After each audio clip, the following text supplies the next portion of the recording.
Would like to call this meeting to order. We welcome you all here today.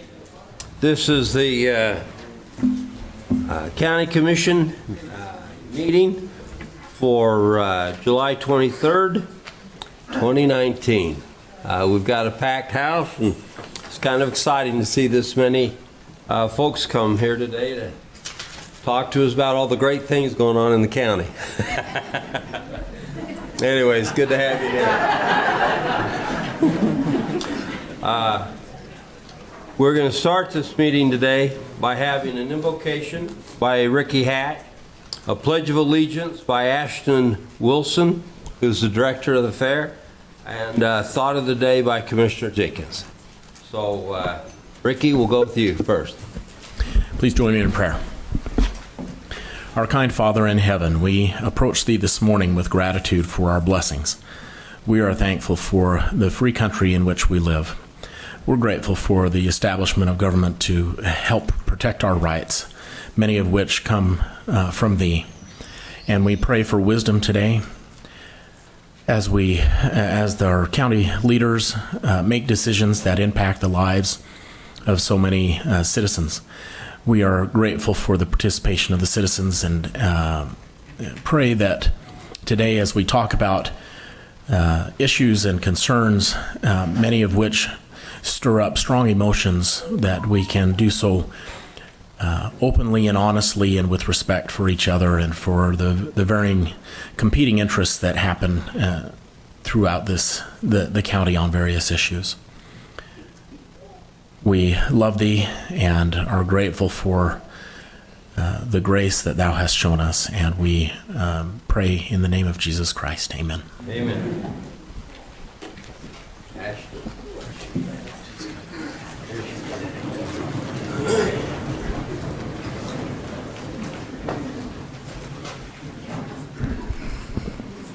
I pledge allegiance to the flag of the United States of America and to the republic for which it stands, one nation, under God, indivisible, with liberty and justice for all.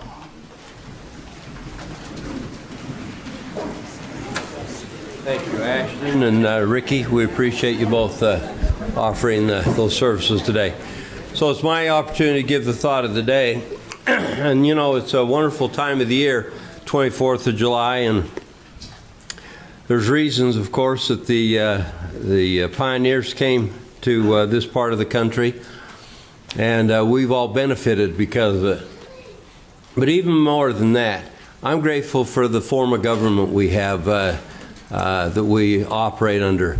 You know, if you were in any other country right now, all of you folks would be hauled off by policemen and soldiers, and you'd be discriminated against just because you have come out here to voice your opinion. And it's important that we all have a right to voice our opinion. This is a big deal that happens. And I'm just grateful that we have the opportunity to do that, and that we have the opportunity to have citizen government and voice our opinions and say what we believe is right and wrong about our government and the way it operates. And it's a big deal. So I'm grateful for that. And I hope you are too. And that's my thought of the day. Thank you. Thank you. Now, with that, we're going to go to public comment. And there's two sides to public comment. This is not the public hearing, the public comment that we're going into right now. That will come later in the meeting. So if you have another subject that you've come to petition us over that's not the public hearing, we're going to open it up to you right now. And we've asked two to start this off. Linda Wainsgard came in yesterday with some information, and it was too late to put on the agenda today, but it was pertinent to the Upper Valley, which many of you folks represent today, and we wanted you to hear what she had to say. So we asked her to start our public comment off today. We also, Rick Cooper's up here to talk about a few things too. So Linda, would you please step to the lectern, and time's yours. Thank you, Commissioner.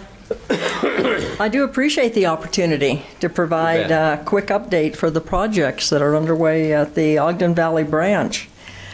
Some of the significant interior upgrades are hard to see when folks come in because They're located in the walls and the floors. There are things like new electrical wiring for the data center and replacement of older voice grade wires and lines with Cat6 data cabling.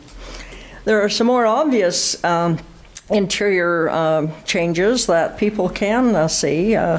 Changes in the children's area, including places for dedicated computers, interactive flooring, a makerspace play area that will accommodate hands-on learning for kids, and some replacement floor covering. Also underway and almost complete on the exterior is a new wastewater treatment system, asphalt replacement and seal coating of the parking area, painting of the exterior metal beams and rafters and the clear story ephes.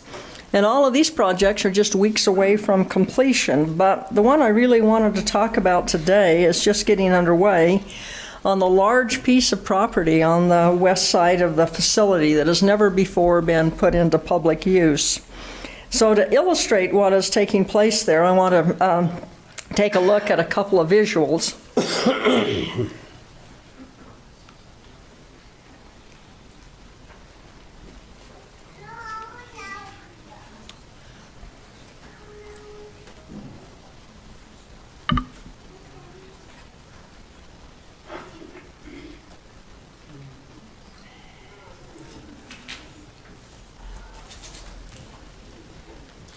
So this is the site plan for the Ogden Valley branch, and you can see here the footprint of the building.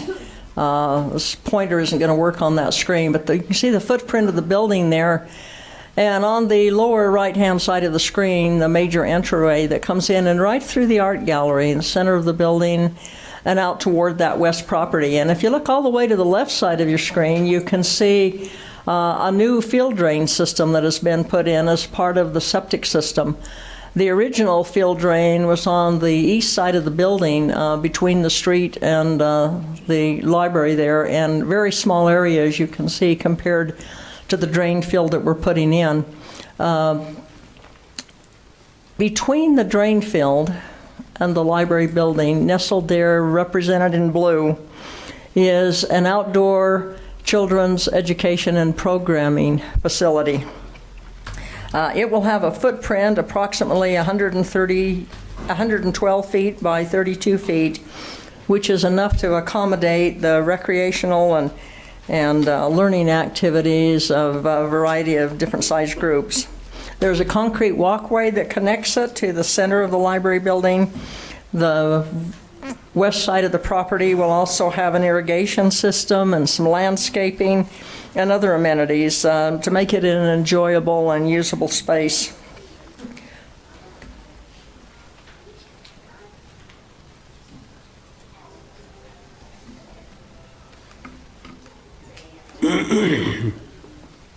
Here's an architectural rendering of what it's going to look like. You can see it has a retaining wall on the west, which is meant to accommodate the sloping terrain, and it's embedded with power and data and AV connectivity. A scrim on the west side, that shadow there on the back of the wall, is designed to mitigate the effects of the afternoon and evening sun. And again, the concrete walkway will connect it to the entrance of the west side of the building.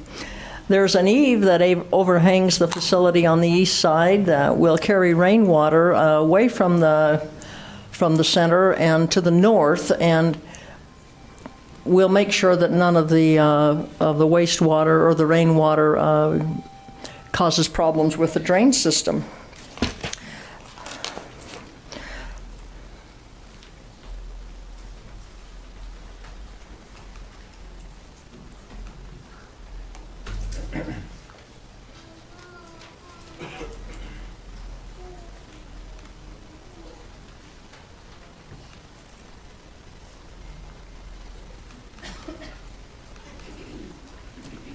This is just another view, this time from the southwest, to get a better view of the retaining walls that will accommodate the slopes on the property.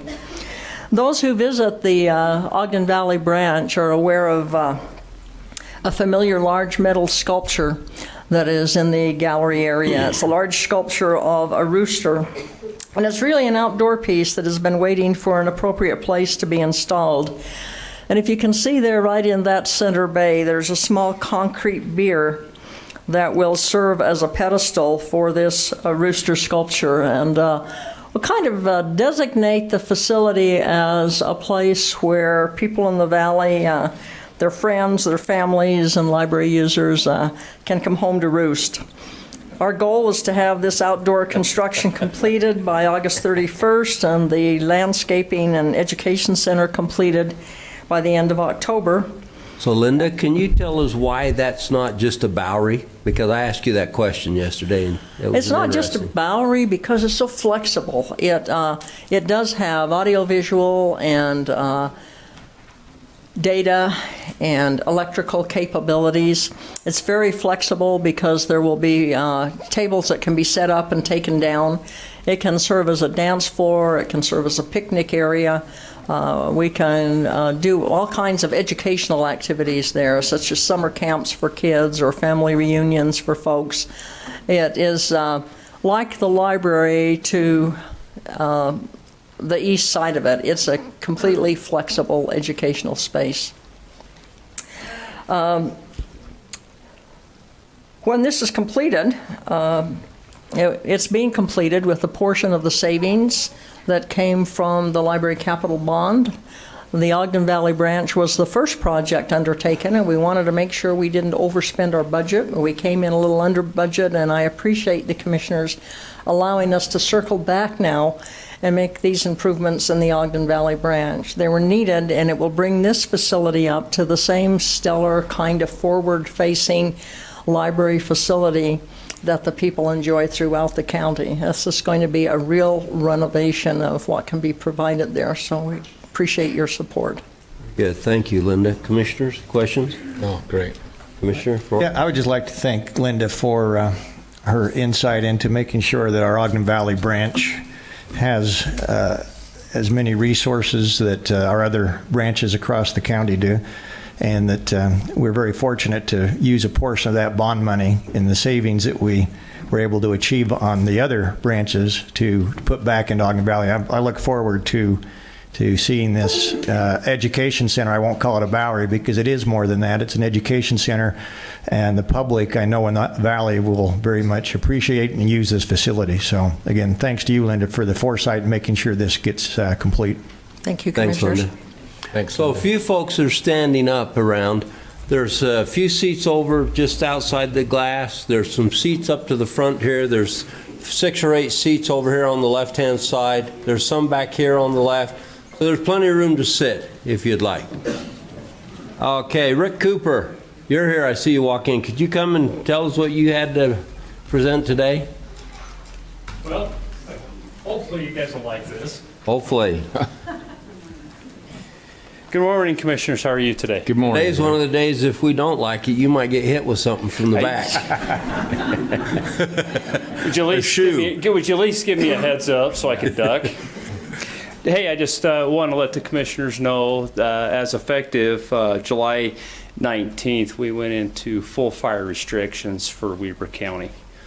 That'll include all unincorporated county lands, east and west of Harrison Boulevard.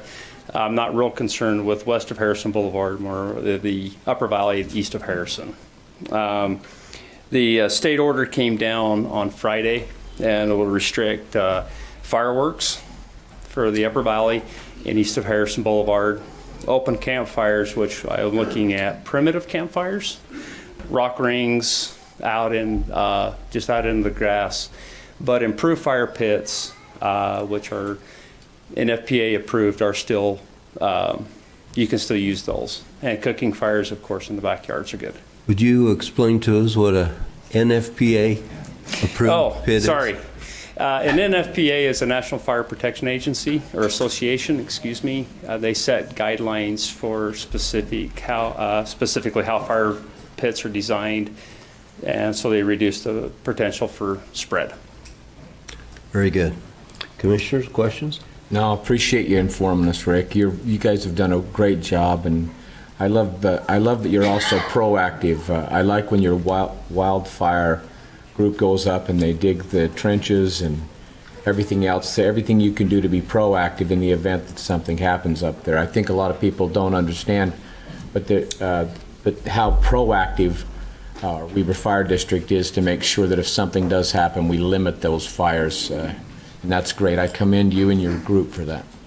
Thank you, Commissioner. I appreciate that. And one other note, we will be posting some signs throughout the county for the remainder of the year. No fires and no fireworks. Rick, if they want additional information online, where do they go for that? They can visit Be Ready Weber. We'll have the restriction notices placed and Weber Fire District's website also. Our Facebook page will have them posted there, and then all the fireworks stands are being posted, and I'll be posting things throughout the Upper Valley in the next couple of days. Great, thank you. Thank you, sir. Thank you, Commissioners. You bet. So there's one other announcement I'd like to make this morning. Starting last evening, we have a Facebook posting that's going around out there that shows a dog at the Weber County Animal Shelter. And on the ground, right next to this dog, is a thermostat showing 89 degrees. And, of course, the post has to do with what a poor job we're doing controlling the animal shelter and what is going on there. So this morning, we've been running that down.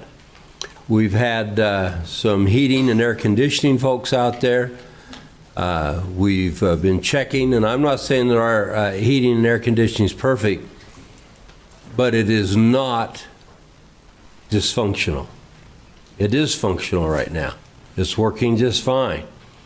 And the best we can, to our knowledge, that we can come up with, this is a bogus post. It is not true. And what's happening there is not right. And it appears that somebody's just trying to whip up a bunch of people to come protest. And we don't understand that, why they're in such a rush to do this.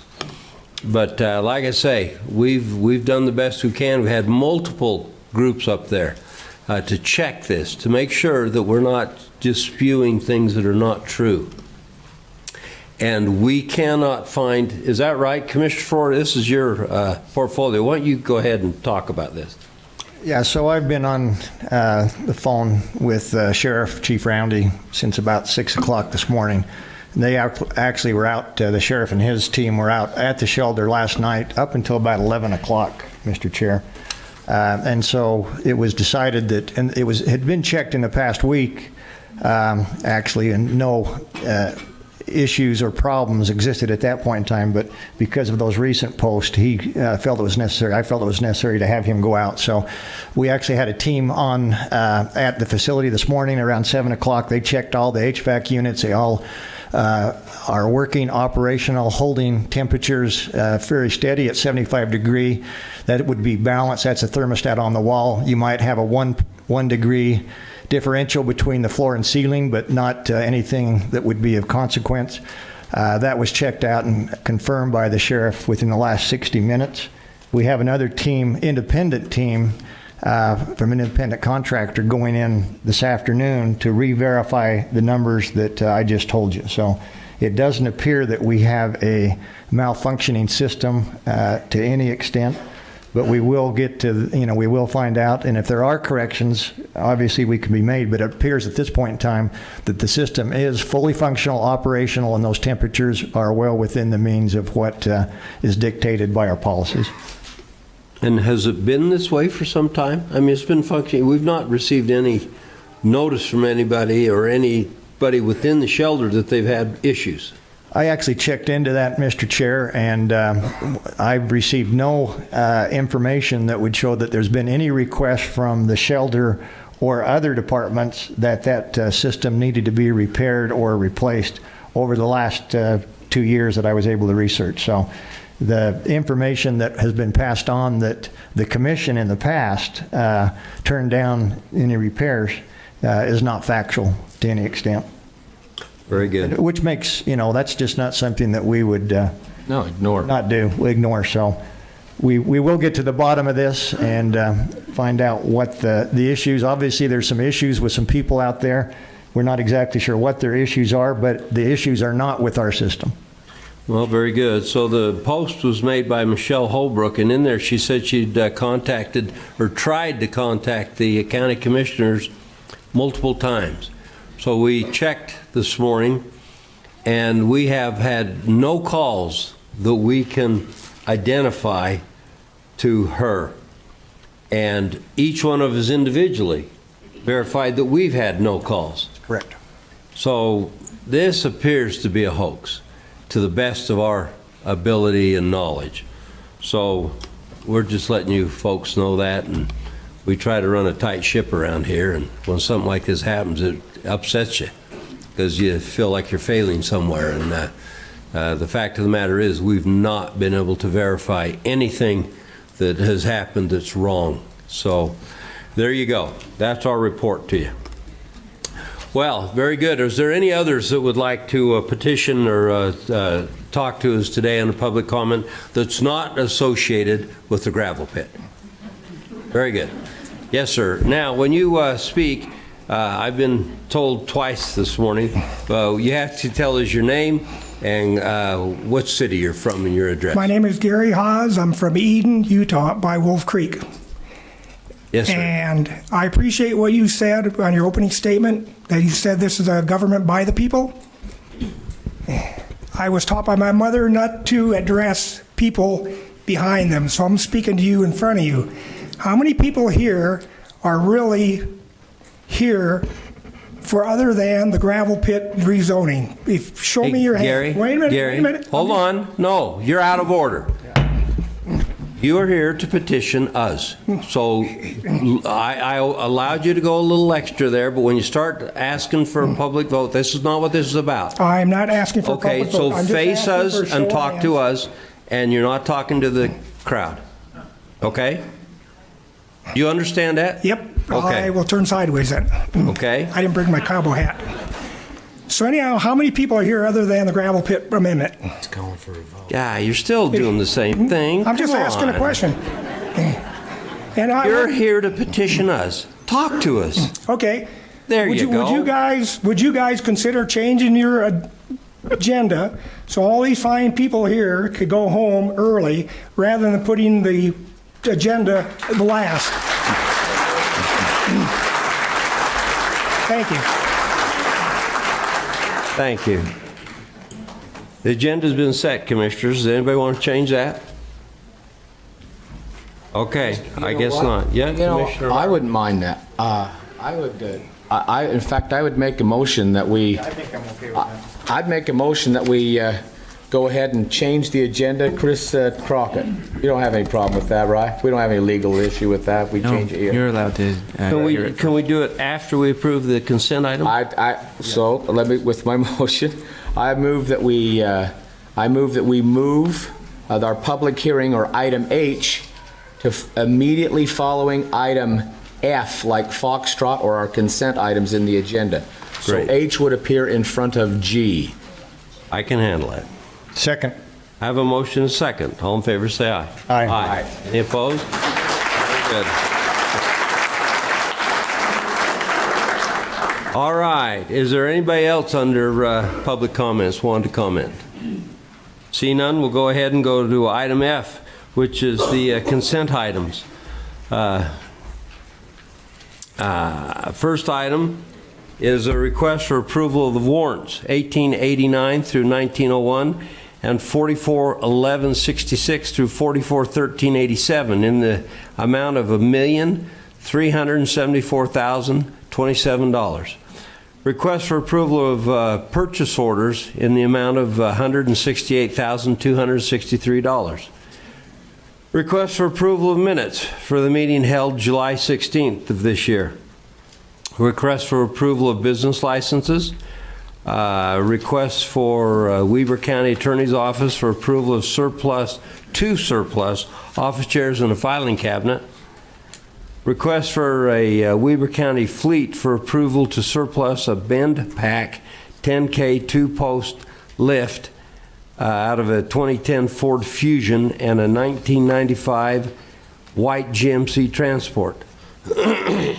request for consideration and action on a request to delete certain discontinued delinquent central assessed parcels and their associated tax penalties and interest from 1991 through 2004. So that, I think we all talked to John Bond on that. Yeah, those are some taxes that from 15 years ago well, they're from and more. they're from corporations and different groups that have gone defunct, and there's nobody to collect from anymore. Right. And final is a request for approval of contracts by and between Weber County and following ramp organizations: Ogden City and Union Station Museum updates, Ogden City The Corner Hub, Ogden City Arts Program, Tribal Love Dancer Dance Outreach, Union Station Foundation Sesquicentennial Gala video, and the Washington Terrace City Romer Park parking lot. So we've all had a chance to go through theirs. Ricky, do you want to go ahead and go over the warrants? You bet. As far as purchase orders, we issued 33 purchase orders this week for $168,000. One-third of that amount, or $58,000, is for the IT department. That was for operating system upgrades for the sheriff's office. Another third, or $57,000, is for the conference center, and that's primarily to purchase concessions to pay for labor, as well as the Ogden Musical Theater production that's going on. 10% or $18,000 is for the recorder's office, and that will purchase new document scanners. 9% or $16,000 is for the Golden Spike Event Center, and that is primarily to purchase and rent equipment for the fair. And 8% or $13,000 is for the library, and that is about half of that amount is electronic media for patrons, as well as some software maintenance. As far as checks, we issued 233 checks this week for $1.4 million. 15% of that, or $200,000, is for the library, and that's for some of what Ms. Wainsgard spoke about, Pleasant Valley Branch landscaping, as well as purchase of books and materials. 14% or $190,000 is the monthly contribution that the county makes to WEBER Human Services. 13% or $172,000 are ramp awards. Those went to 4 entities, including Ogden City, that received the bulk of that amount. 8% or $107,000 is for the county fair. That's for for entertainment and services that will be provided at the fair.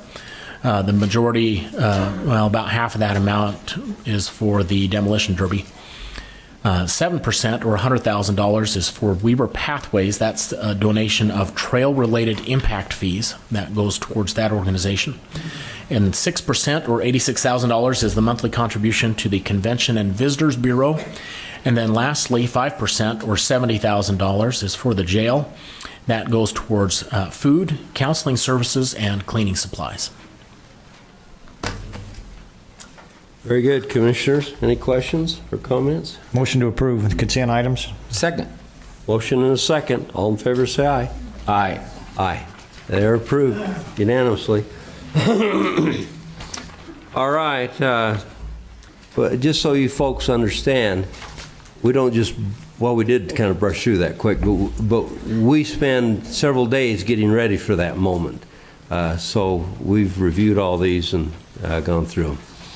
All right, next item up on the agenda will then be our public hearing. So I'm looking for a motion. Gage? Yes, Mr. Chair, I'd move to adjourn our public meeting and reconvene into a public hearing. Second. I have a motion and a second. All in favor, say aye. Aye. Aye. We are now in a public hearing, and we operate a public hearing a little differently.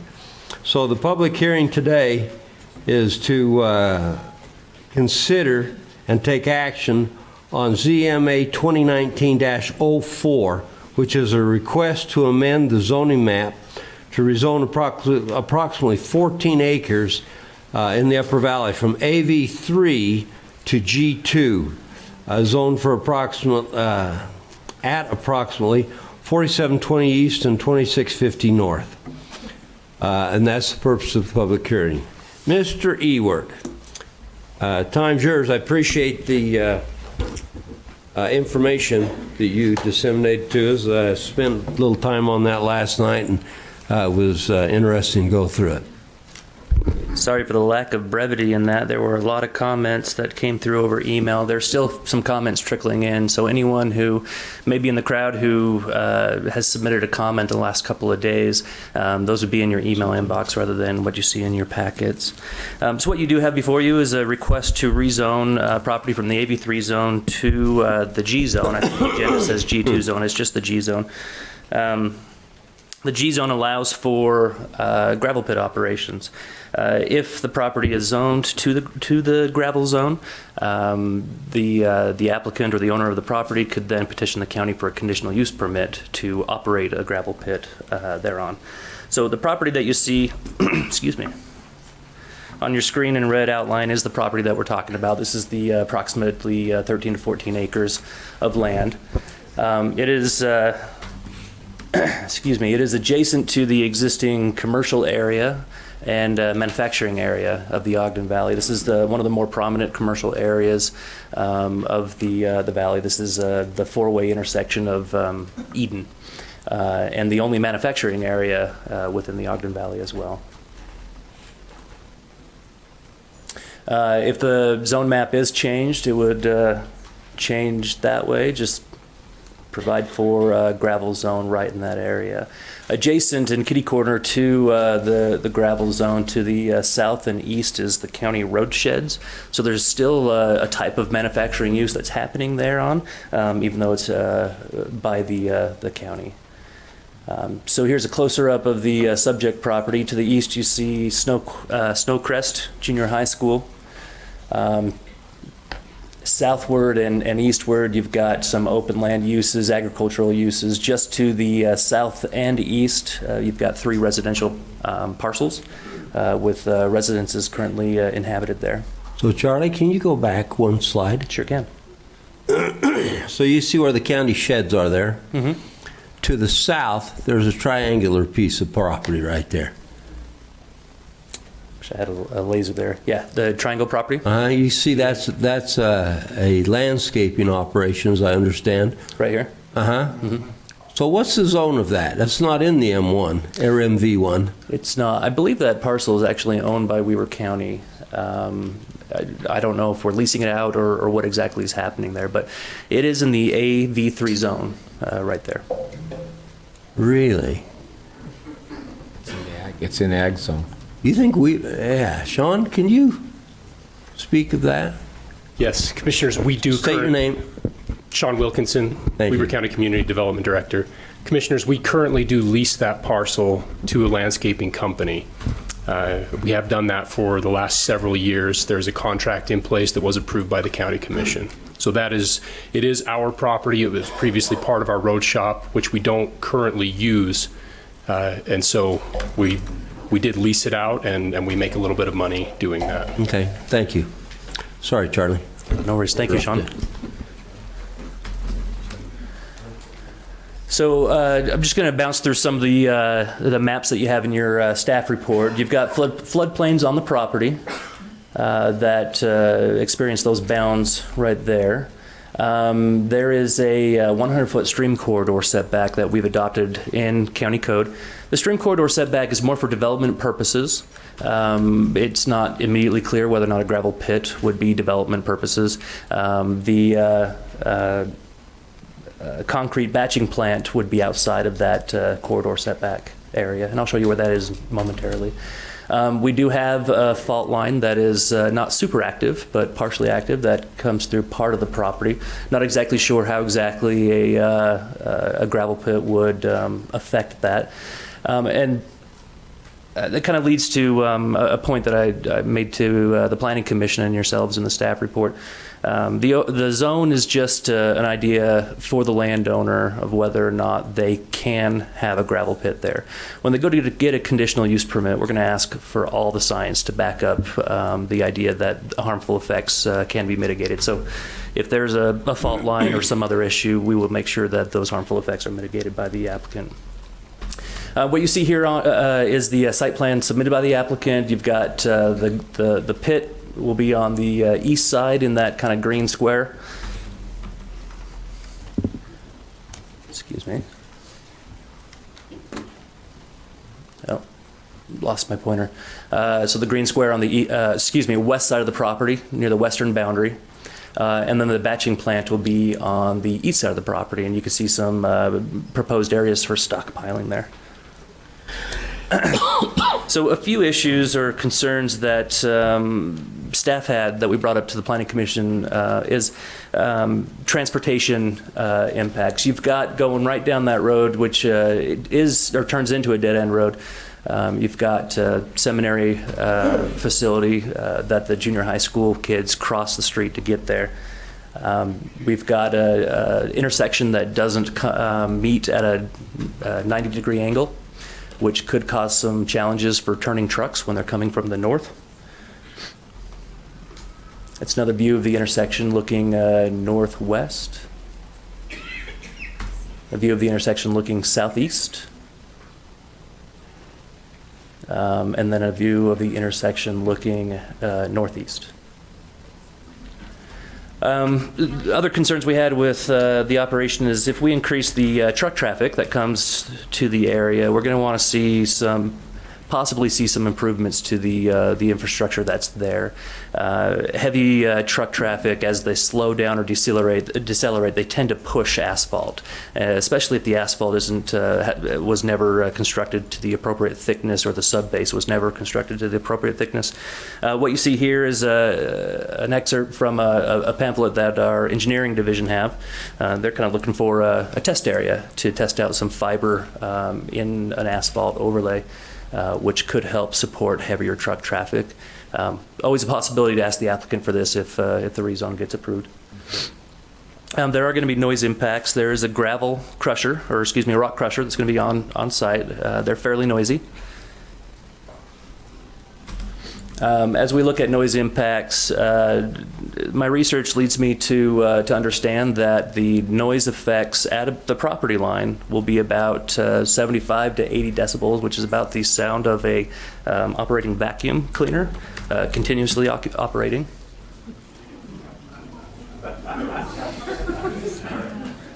So permits that will be required by the applicant are pretty voluminous. There's a lot of different permits that they're going to have to get, especially for this site. Other sites that have gravel possibilities wouldn't require all of these permits. This particular type of use, I've confirmed with the State Division of Mining and Gravel, wouldn't be regulated as a mine. And so it would fall within the jurisdiction of Weber County. To determine whether or not it should be permitted or would be permitted. But you can see all the lists of oversight and permit requirements that the applicant would need to get. A lot of those are because it's right adjacent to a river corridor. So as we look at whether or not a policy change, this is a policy change, this is a legislative action. As we look at whether or not a policy change is merited, our county code encourages us to compare it to the existing general plan of the area. The existing general plan outlines a community character vision. And the 6 points I pulled out from that vision, which there's still more in there that I think could be applicable, but the 6 points I focused on are these 6 points right here. Stands of trees, peace and quiet, clean air and water, abundant wildlife views, and historic Ogden Canyon. So this is, when we work on the general plan, this is what the public told us they see their community as. And so uses should complement or at least balance the desire to maintain this community vision. Stands of trees, there will be some tree removal, but the applicant has assured us that they will keep as many trees as they can. In fact, their stream alteration permit would require as many trees that are there to remain if possible. Peace and quiet, as we mentioned, there is that rock crusher that will be on site. So there will be a noise effect. Clean air and water, we're not exactly sure how this is going to affect water quality. We don't have all the science in to tell us exactly how it's going to work. But adjacent to the site, Eden Water Works has a well. It's a shallow well. It takes from a shallow aquifer. There could be some effect there. As far as clean air goes, there's truck traffic, there's dust, there's emission. So there are a few things to consider there. Wildlife, probably not going to see a lot of wildlife on the property with the rock crusher right there. As far as views goes, this isn't a hole. If you have property on the upper side of that slope, on the west side of the property, you'll probably be able to see down into it. If you have property right adjacent, you'll be able to see it. But from the highway, you can't see this property. So in that respect, it's probably a prime property for things that are worthy of being hidden. And then Ogden Canyon is another point that the general plan makes. Reducing the traffic in Ogden Canyon is a really important outcome that we're trying to implement. Ogden Canyon is controlled by UDOT, so we don't have a lot of control over truck traffic or heavy traffic there. But the applicant has suggested that they may be able to reduce some of the traffic that comes up and down the canyon. And that could be true if the vehicles that are hauling material to and from this site are already in the valley, not coming up from the Ogden Valley. Oh.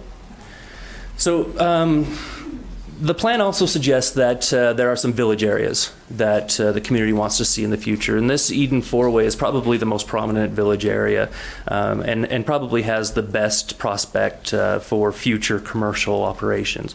The idea is to kind of have a recreation resort feel to it, commercial, street-oriented commercial shopping experience, and maybe in time have an ability to transfer development rights into this area and remove some of those rights off of the open spaces.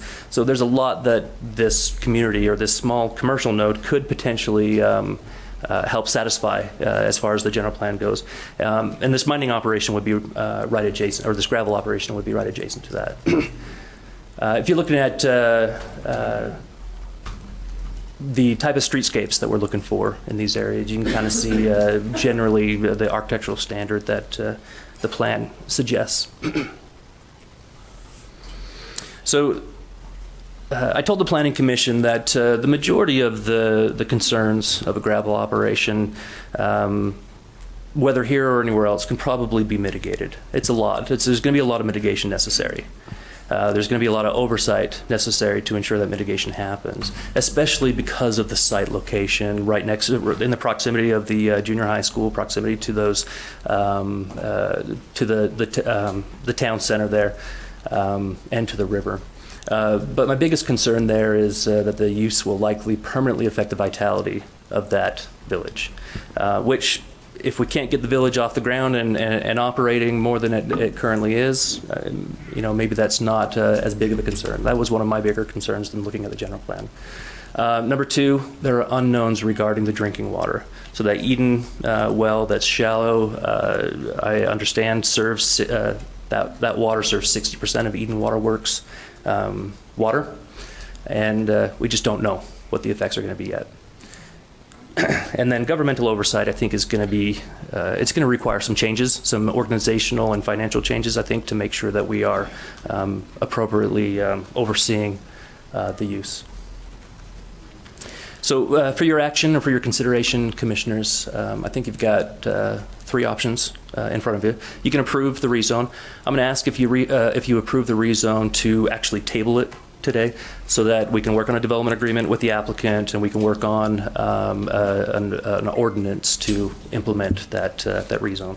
We've actually got a draft development agreement just in case the county commission chooses to approve, so I think we can get that back in front of you pretty quickly. You could deny the rezone, which was recommended by the Ogden Valley Planning Commission, or, as I said before, you could table it requesting further information or clarification from the applicant, myself, or other science. That's my presentation. Any questions for me? Questions, commissioners? I appreciate the information you've gathered from, I know, Charlie, over the weeks. We've entertained a lot of emails, letters, correspondence, meetings, and other things, and this seems to be what I would consider a pretty fair capulation of all that information, and so I appreciate that. Thank you. Thank you. Commissioner Rohr? Charlie, great presentation. A couple questions for you. Have we been able, or have you been able to verify, there's been some data suggested out there that the Eden well could in fact be impacted by this. Have we been able to verify that with any significant value? Not yet. I'm going to assume that a representative from Eden Waterworks is here. Probably will speak during the public hearing. I may be able to address follow-up on that. But I haven't seen any science yet. It is a shallow well. I understand it's only 60 feet deep. And so anything that goes into that aquifer could potentially affect it. The gravel pit portion, where the extraction is going to be and where the crushing will be, is within their Zone 2 protection area, and so they wouldn't be able to have any source contaminants over there. I'm not aware right now of whether or not just extracting out of the earth is going to cause a problem for that.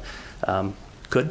Has the state engineer been asked for their input on this? Not yet. It would appear to me that the state engineer, water quality, would have some resources that could give us some information. Yeah, I agree. In fact, one of the conditions of approval, if you choose to approve, is to verify with the State Division of Drinking Water under the state engineer and water quality, just to verify that it won't affect the well. And if it does, figure out how to work around that issue so that we're not affecting. Okay, thank you. water. Thank you, Mr. Chair. Thanks, Charlie. You We bet. appreciate that. That. Is there somebody here that represents Eden Water? Sir, could you come to the front?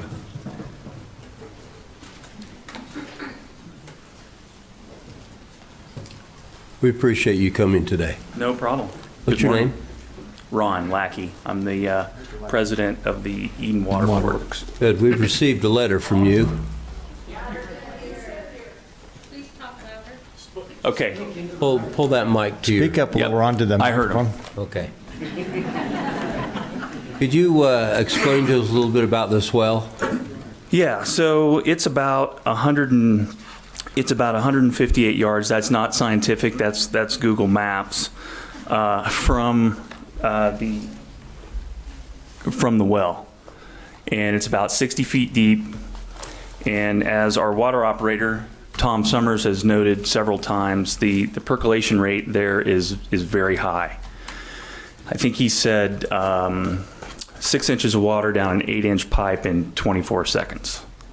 So any kind of oil spill, chemical spill, fuel spill, and as far as our investment goes, not only do we have a well there that would be very expensive for us to go and find somewhere else, especially up there. You can't poke a hole in the ground without fighting with somebody.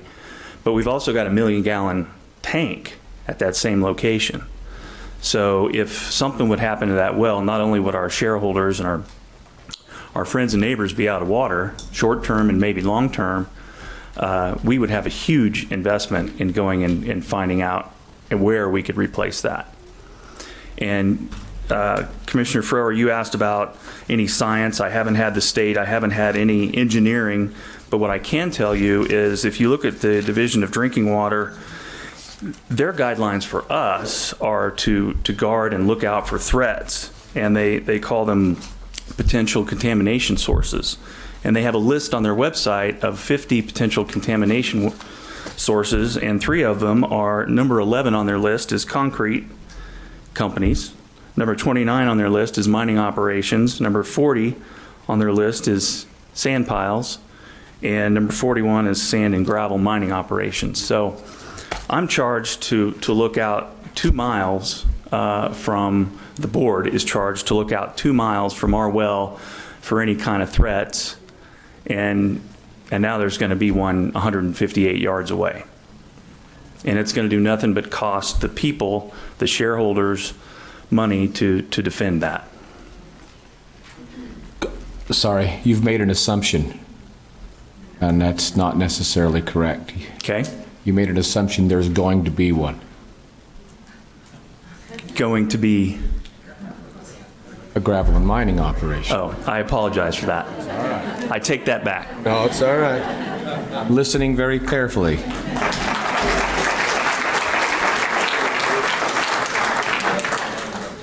Listen, you guys, we're here to have a good, low-energy conversation on facts.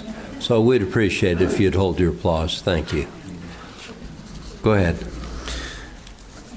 Well, I want to thank you for listening to this. And if you want another opinion, Tom Summers, who is a water operator for not only Eden Waterworks but other water companies in the valley, he's also a great source of information. And I think the challenge for us is just, if something like this would go through, we would definitely have to put in a lot of wells or other wells just to make sure that the water is staying clean. And maybe wells is the wrong term. We'd have to use technology to make sure the water's clean. And it's just a little frustrating that, you know, every time there's a new project in town around concerning water, that it ends up costing the people of Eden money. And we try to keep our rates very low, and we have to protect our water source, and that costs time and money. And then, you know, we have grandma come in and say, well, why'd my water bill go up $15? That's a lot of money to me. So it's a balancing act, and that's why protecting this very economical water source for the town is so important. So I've got a drawing here I'd like you to come up and grab and look. I've got about 50 of them here. Would you like 20 Have you got more? that one? Yeah, I do. Okay, so did you produce that? Gardner Engineering produced that. For you? Yes, sir. Okay, so when you talk, this is designated, the black line here, as the area that you assume you get your water from, right? Just the zone 2, yes. Yeah, the zone 2. Yeah. So the question is, how arbitrary are the lines on the low end? You see, on the low end, when you show those circles and you draw around, I mean, of course, you go out of your way to put it on that property, but what I want to know is this scientific or is this an opinion piece? So that would be a question for our engineers who work very closely with the state. Are they here today by to build? chance? They are not. Is there anybody here that could represent them? I am not an engineer. I'm not a hydrologist. I'm the wrong guy to ask about the science. That's okay.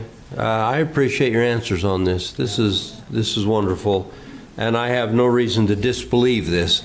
You just try to get down to the core of it and find out what science was put into something like this. But your engineers did draw this for you. Yeah, and I'd be happy to. So this represents their opinions, though, also. I believe that's a true statement. Yeah, true. Okay, Commissioner? Mr. Chair, thank you. Yes, yeah. Ron, I know that you personally have put a lot of time and effort and emotion into this presentation, not just today, but in times past. And I want you to know that based on, I know that you serve without any money. You do it on your own. You're a volunteer. And I want you to know that from my perspective, what you're doing for the people you represent, you've done a great job, and I appreciate your volunteer efforts very much. Thank you. Thank you. Yeah, Ron, I'd just also like to thank you for, this is a fairly heated subject, as we all know, but you've been able to present this in a professional manner, kept the emotions to a good level, which we appreciate as elected officials. That's the type of people we like to deal with the most, so we appreciate that. Thank you. Thank you very much. We appreciate that. Is the owner of the property here? Would you care to comment today? Please, we'd love to hear from you. Right now would be appropriate.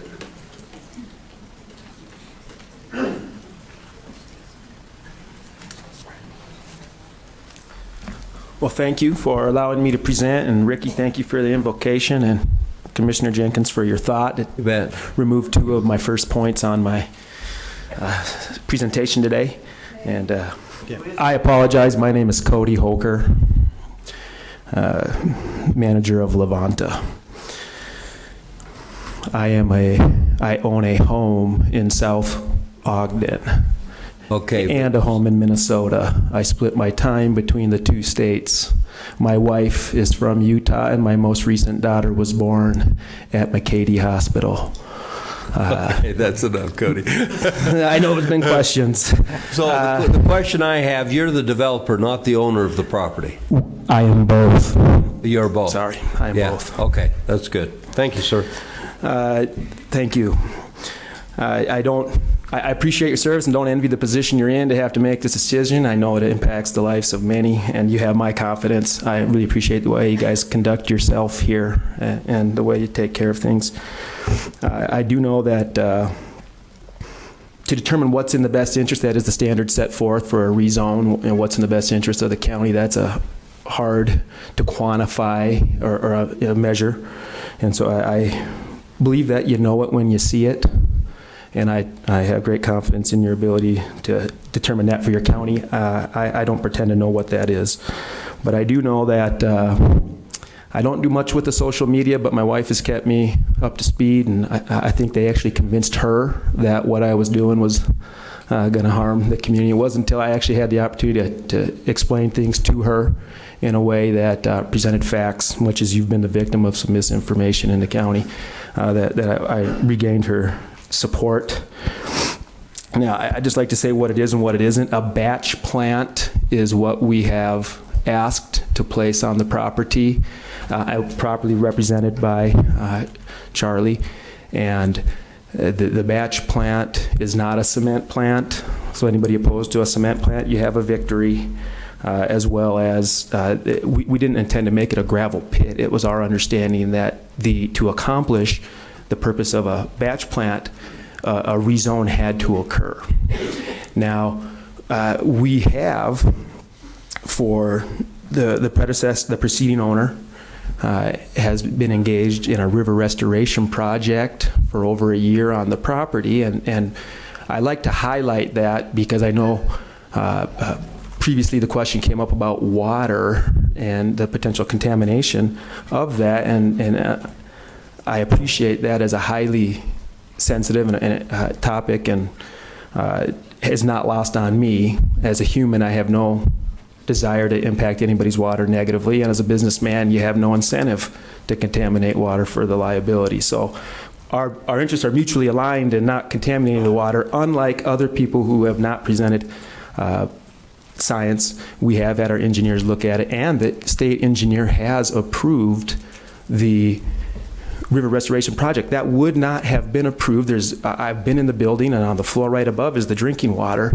Everybody looks at it, and it wouldn't be approved in a joint program with the Corps of Engineers from the Army if there was a concern with the water contamination. So could you inform us or educate us on what the permits you have today through the state and the Corps allows you to do today? Yes, thank you. It would allow us, in any riparian scenario, the river's constantly shifting with the force of the flow of water, and it can have detrimental impacts. And the original restoration project was commenced with the intent of safeguarding the home sites, the homesteads along there, from the deterioration of this riparian movement. The river restoration project allows you to go in and impact the waterway in a way that allows it to flow instead of expand. It calls for the extraction, excavation, and removal of materials which have heretofore been trucked off of the location once removed, and would allow us that on a continual basis at increments of 300 feet. Does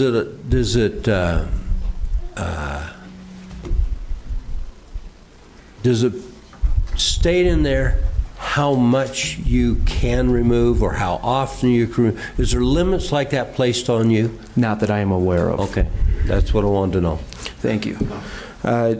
It was, for our interests, we felt that it was critical for the continued growth and development of the valley to supply concrete and remove the burden of having that trucked from the lower parts of your county into the valley. As someone who's attempted to build or enter into a contract to build up in Powder Mountain, I'm familiar with the expense associated with the lack of reliable source of concrete to have it delivered, because the American Concrete Institute and other governing bodies have set standards for delivery of when that concrete can be laid and have it meet code.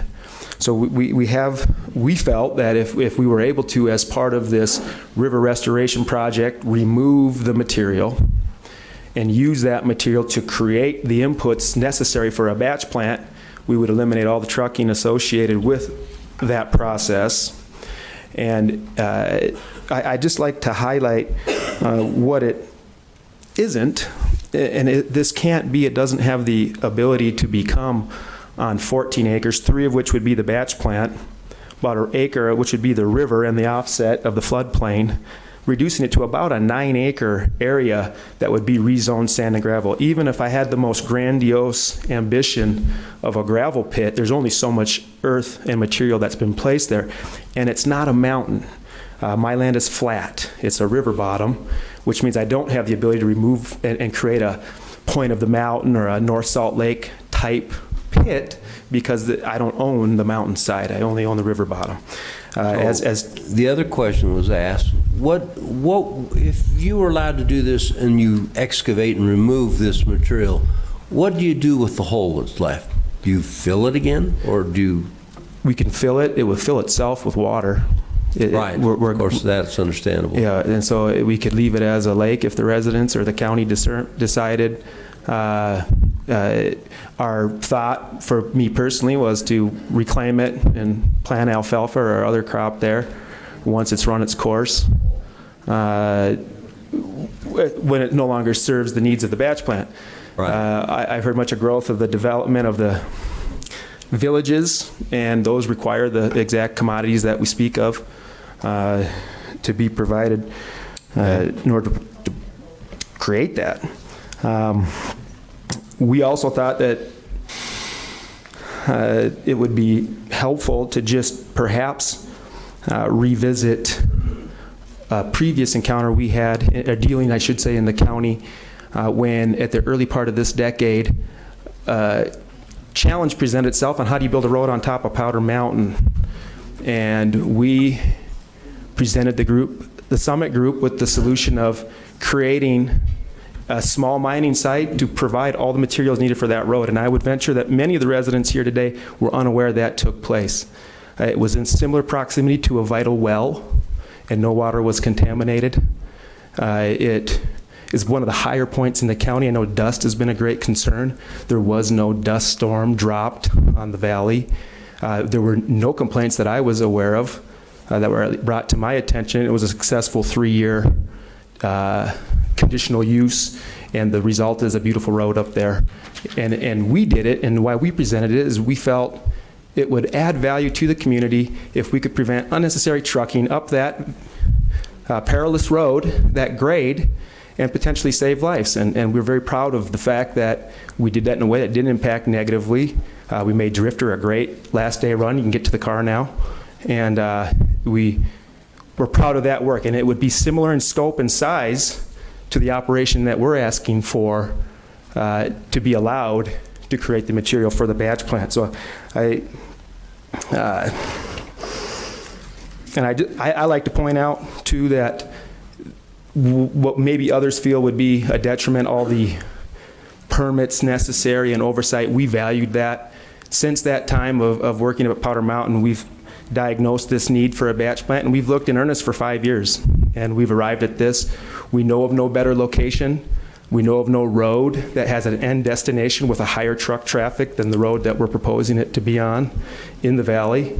There's similar activity, so that the growth of the village would have to face the fact that it would have to, if they didn't want what we're doing to occur, for the sightliness of the community, they'd probably also have to eliminate what's going on across the road.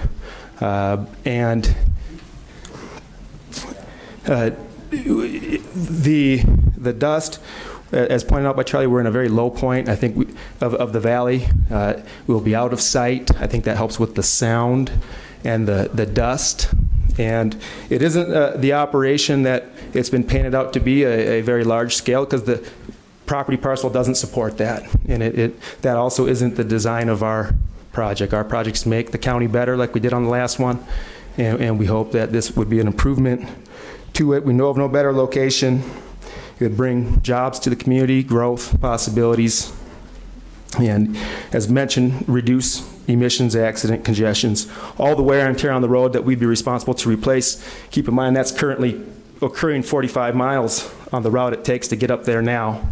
So we'd be able to decrease all that wear and tear for the whole distance and provide a great value to the taxpayers of the county, and also providing the inputs necessary for road repair and sand on the roads in the winter to the county, and not having to have it trucked up there. So we feel that our rezone application would be in the best interest of the community. I know it's a polarizing topic, and I don't envy the position you are in. I think there's valid arguments on both sides, but we didn't just back into this. We've done our research. We do have engineers. We actually submitted, and I didn't know procedurally if I would need to read the letter onto the record or if having it submitted to Charlie, to you, from our engineer, that basically could state that what more could he say than the state engineers have already said on the matter that would be more compelling. And we submitted that. Unfortunately, I'm not sure it was in a timely enough fashion that it's been presented to you, but I believe it's been forwarded to you. And I didn't know if to constitute the public record if I needed to read that on or if that submittal would be sufficient. Charlie, do you have a copy of that? I do. It's also in your inbox. I can forward it for the record. Okay. It'll be put in. Not necessary to read. Thank you. Thank you. Well, I have nothing further unless there's any questions I could entertain. Commissioner Farrar? Thank you, Mr. Chair. So I just want to have you clarify something for me, if you wouldn't mind.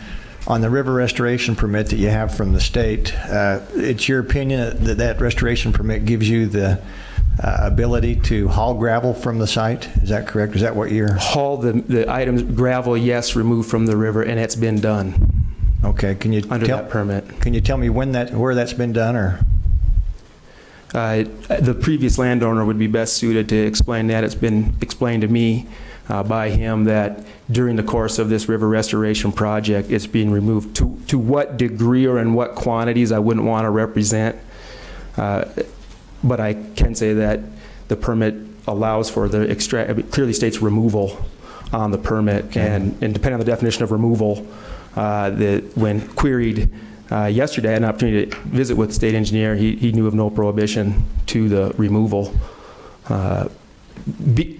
Definition of removal other than extracting it from the property and location. Okay. Well, I appreciate that. That's, I guess, somewhat news to me. I've dealt with river restoration since I've lived on a river for about 50 years now, and river restoration that I've had actually permits, and it was basically cut and fill to protect the bank, that any material had to be placed back on at a low point or a fill point, but I'll accept that until I talk to the state engineer. Thank you. Thank you. Well, Commissioner Farrar, to that, it was represented to me Friday when I was up there that there were 50 loads taken out of there last year. Okay. Permitted by the state? Permitted. Okay. Thank you. I don't have any questions. Very good. Thank you very much. We appreciate that. Thank you for your time. Okay, we're going to go to the open this up to the public now. We advertise this as 3 minutes. There's no sense in coming forward and restating what has been said before you. We are not stupid. We understand your passion and the points you care to make today, and we want to hear those points. So please step forward if you'd care. Pro, con, against, for, all the above, it doesn't matter.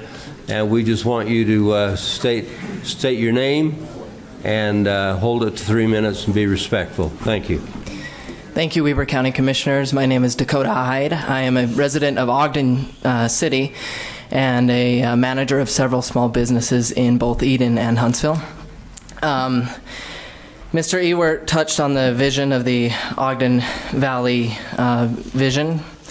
And I just wanted to embellish that a little bit. I'll just read from the vision right now. The Ogden Valley vision: the rural character of Ogden Valley is defined by its open fields, agricultural lands, stands of trees, peace and quiet, dark skies, clean air and water, abundant wildlife, and small villages. By Pine View Reservoir, by historic Ogden Canyon, and by the long views of the surrounding villages and mountain background. The Ogden Valley community desires physical development to complement, not overwhelm or compete with, the rural character of the valley. In Ogden Valley planning area, Weber County will promote and encourage unique and functional design in new developments, public spaces and streetscapes to create a visible character distinct to Ogden Valley that enhances the valley's character. I don't believe that a batch facility, in my opinion, enhances the visible character of the valley. And I understand the developers, there's many points the developer has made about the benefits of the valley would have, but I do not believe that the benefits outweigh the risks. Also, the zone is, that lot is currently zoned AV3, and the purpose and intent, according to Weber County Code, is that it designates farm areas which are likely to undergo more intensive urban development to set up guidelines to continue agricultural pursuits, including the keeping of farm animals, and to direct orderly, low-density residential development in a continuing rural environment. That's the current intent and purpose of the zoning of that property, and I think it's important to keep that in mind as we move forward. Lastly, I also wanted to make a point about tourism and the tourism industry and tourism in the area. There's 3 very large demand drivers in the valley: Snow Basin, Powder Mountain, Nordic Valley. Also, Pineview Reservoir is a large demand driver. Tourism is a huge industry that supports the valley. Tourism supports almost 150,000 jobs in the state, brings $9 billion into the state economy annually, and it reduces the tax burden of every property owner, household owner in the state by $1,300 a year. So I think it's important to remember the tax burden relief that the tourism industry brings in, and to understand that that's a place that's heavily used for tourism, and to direct new development in the Eden Village area and the immediate surrounding area, so that it is congruent and builds on those purposes. Thank you. Thank you. Yes, sir. Yeah, there's a clock right over here. My name's Tom Summers. I live in Eden. I'm also the operator for Eden Waterworks. Tom, can you pull that mic closer to you? Yeah. Thank you. I'm the one that's in charge of providing safe drinking water to the Eden residents. And to answer your question some on them circles on that map you have, that round one that's now Zone 1, that is determined by a hydrologist, and Lars West did the original zone protection for that well.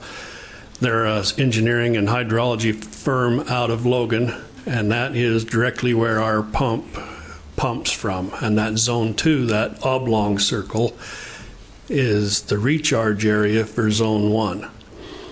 So Tom, the original circle there, that actually goes out on their property. Do you know the diameter of that circle by chance? I think it's a 500-foot circle. 500 foot, and that looks to be about like that. Yeah. Okay. And then, like I say, the recharge area is determined that it goes up through that Zone 2 and continues on up. And then also, when Mr. McCafferty come to me and said he had a river permit for restoring and restoration of the river, it was to clean the river bed, take out the sandbars, replace the banks, and anything that could be hauled out needed to be hauled out. And I am the one that hauled a lot of it out. And he told me also that he wanted topsoil so that he could do some restoration area, and so he could make a better farm down there. I said, well, let's just trade. Well, I haven't hauled my part in, the topsoil back in, and then I found out that they wanted to take this one step farther. And the reason it was a trade is because they told him he couldn't sell the material. He had to haul it out. So, and trade it or replace it or give it away or whatever, but he couldn't sell it for money. So that's one point I wanted to clear up. And Also, That's good to know. I would like to say that I am a certified perk tester for the Weber Morgan Health Department, and I went upstream about 2 miles and I did a perk test here about 6 weeks ago. And I had a witness from Weber County Health Department there. We had an 8-inch pipe, 8-inch diameter pipe with perforations in it. It was buried in the ground 12 inches, and we fill that up 6 inches from the bottom, and it's time to see how fast that drained out, and that drained out in 24 seconds. So I know that well down there in that aquifer is very shallow. Our pump's set at 60 feet. Our well's much deeper than that, but our pump is set at 60 feet. And I don't know right today what the elevation of the static water is in that well, but it would only take a half a day to figure that out. And I just think that if anything ever does go on there, it has to be limited. Anything happens on that property, it has to be limited to no deeper than the existing river bed itself. So that's what I have to say. Thank you, sir. We appreciate that very much. Good morning, Commissioners. I'm Scott Kelly, and I live in Huntsville. As luck would have it, I think I'm uniquely qualified to comment on this because I live on the edge of the old Stoker pit, number one. And number two, my company deals directly with the structural masonry industry, which is grossly involved with batching plants and concrete and gravel extraction and all those great things that, help build things. There's an array of pits around this area that can service this area, so I'll save that for just a second. But I've been living on the edge of the Stoker pit. It was closed probably in the late 80s, maybe early 90s. 30 years later, I still experience 10 to 50 side dumpers a day going by my gravel road to try and remediate and fill that thing because he exceeded his depth by over 35 feet, and now the exercise to begin the process of refilling it, which is ultimately what will have to happen here, is as bad, if not worse, than the process of extracting it. So it's a double-edged sword, and it hurts both ways. So from a standpoint of that remediation effort and what happens after this kind of an operation finishes, which can be a very long time or a short time, depending on what the limits of the CUP are. But I just think that you're adjacent to our school, you're adjacent to the Ogden Valley, which is a gem. This should be treasured like an asset that no community has ever had to be the steward of in the past. And your jobs, I find, enviable because you have the opportunity to basically, determine what happens here. It's just so important. From a standpoint of the roads, I think that the roads, the noise, and the water pollution, there's a potential for that thing to liquefy with that much water down there. I mean, there's a lot of big risks. I mean, they're hard to calculate because it's nature. It's not just science. So I think those are important considerations, and we can't maintain the roads that we have now. I have a level 4 road that they can't come and grind the gravel off where that pit used to be, and it's been 30 years. So, I mean, it's a pretty incredible thing, and it leaves a scar on the land that can't be improved or can't be repaired, maybe almost never. I don't care what kind of topsoil, hydroseed you bring in or anything like that. So it's a very difficult issue. The last thing I wanted to say, it's one thing to have in a scatter diagram outbound loads from, call it the South Weber pit. It reduces the number of trips substantially. A scatter diagram that's centered in the heart of Eden with inbound and outbound trucks constantly is a whole different affair. I mean, it would create a traffic and an impact and a noise issue that would probably be intolerable. So that's all I have to say. Thanks. Thanks, Scott. Thank you very much. So, could you please hold your applause? I'm going to turn the chair over to Commissioner Farrar. Thanks. We're going to excuse Commissioner Jenkins. He has an important meeting in Salt Lake to be to. Thank you, Commissioner. Go ahead, please come forward. Again, what we want is your name, location. Wendy McKay, Huntsville Town. Say that name again. I'm taking notes. Wendy McKay. Thank you. In Huntsville Town.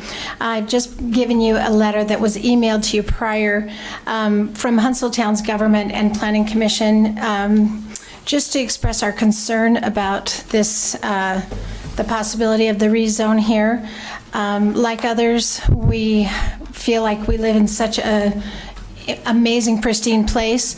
When you came to Huntsville for your commission meeting, which we so appreciated, you brought with you a list of about 48 activities that Weber County was presenting for the public to participate in over just the summer. And on that list, as we counted down, we noticed that all but about 8 were in Ogden Valley. So obviously it's recognized clearly as the recreation mecca. And also I wanted to this is the sound 200 feet away of a rock crushing plant. And that's 200 feet away. My job as the president of the Ogden Valley Tennis and Pickleball Association is to remind you that we sit directly behind the fence. And I teach PE for the school, tennis, and now pickleball. We've spent almost $600,000 thanks to your ramp grants, building these beautiful courts. And can you imagine me competing while I'm trying to teach with these students? It would be very, very distracting. And trust me, anything that distracts a junior high kid, you know, it's a bad deal. But also the junior high windows are almost always open because of the temperature. And so the teachers also would be competing with this sound. Of course, there's many different health things that could arise from this. But for us, I think that this could possibly be in a different place. The last thing I wanted to mention is we chose to live in Ogden Valley. We aren't near shopping. We aren't near a lot of industry because we love coming home to just a rural, comfortable residential place that's beautiful. And we knew that we would be inconvenienced.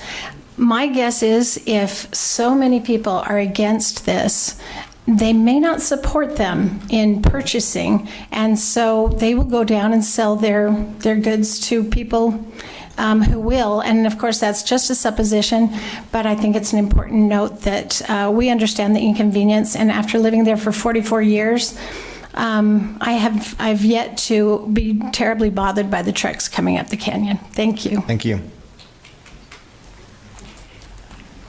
My name is Margaret Cluthy. I live in South Ogden. We are hoping to purchase in Eden area in the next year, and we are, and I am a pediatrician. So I am going to speak on the negative impacts on air quality and the health risks associated with rock mining and gravel pits. Gravel pits create a fine particulate matter called fugitive dust, which is high in particles between 2.5 and 10 microns. These penetrate deep into the lungs, and our body can't protect us from those because our normal defenses are geared toward defending against larger particles. It is hard for the lungs to get rid of these particles, and these small particles are likely responsible for the adverse health events, and the children are particularly at risk. Exercising children, such as children participating in athletics, recess, and PE at the adjacent school, will be breathing deeper, and so they will be breathing those particles deeper into their lungs, and so this is a particular health risk. Fugitive dust causes immediate health risks, and it causes long-term risks. Short-term risks include increased asthma rates. Asthma rates, exacerbations, wheezing, and difficulty breathing have been doubled in areas where particulate matter is high. School absenteeism has been 2.5 times higher in areas of Salt Lake that are adjacent to gravel mines and have high particulate matters. In addition to school absenteeism and asthma, there's the noise of the trucks, the beeping, the gravel crusher that will distract children and interfere with learning, interfere with their education, as well as the pickleball courts. And I don't mean that facetiously. That's important. Adults can be affected. There's increased heart attacks. Pregnancies can be affected by particulate matter. There's an increased rate of miscarriage with pollution and an increased rates of autism seen when particulate matter is high. There are long-term effects like the asthma and the particulate matter, and there's an increased risk of heart attacks and death when particulate matter increases. So having a gravel pit right next to a school is a bad marriage. This should not happen because Ogden Valley is a small valley. It traps air, it traps particles, and approval of it would be unconscionable risk to children and adults. Thank you. Thank you for being timely.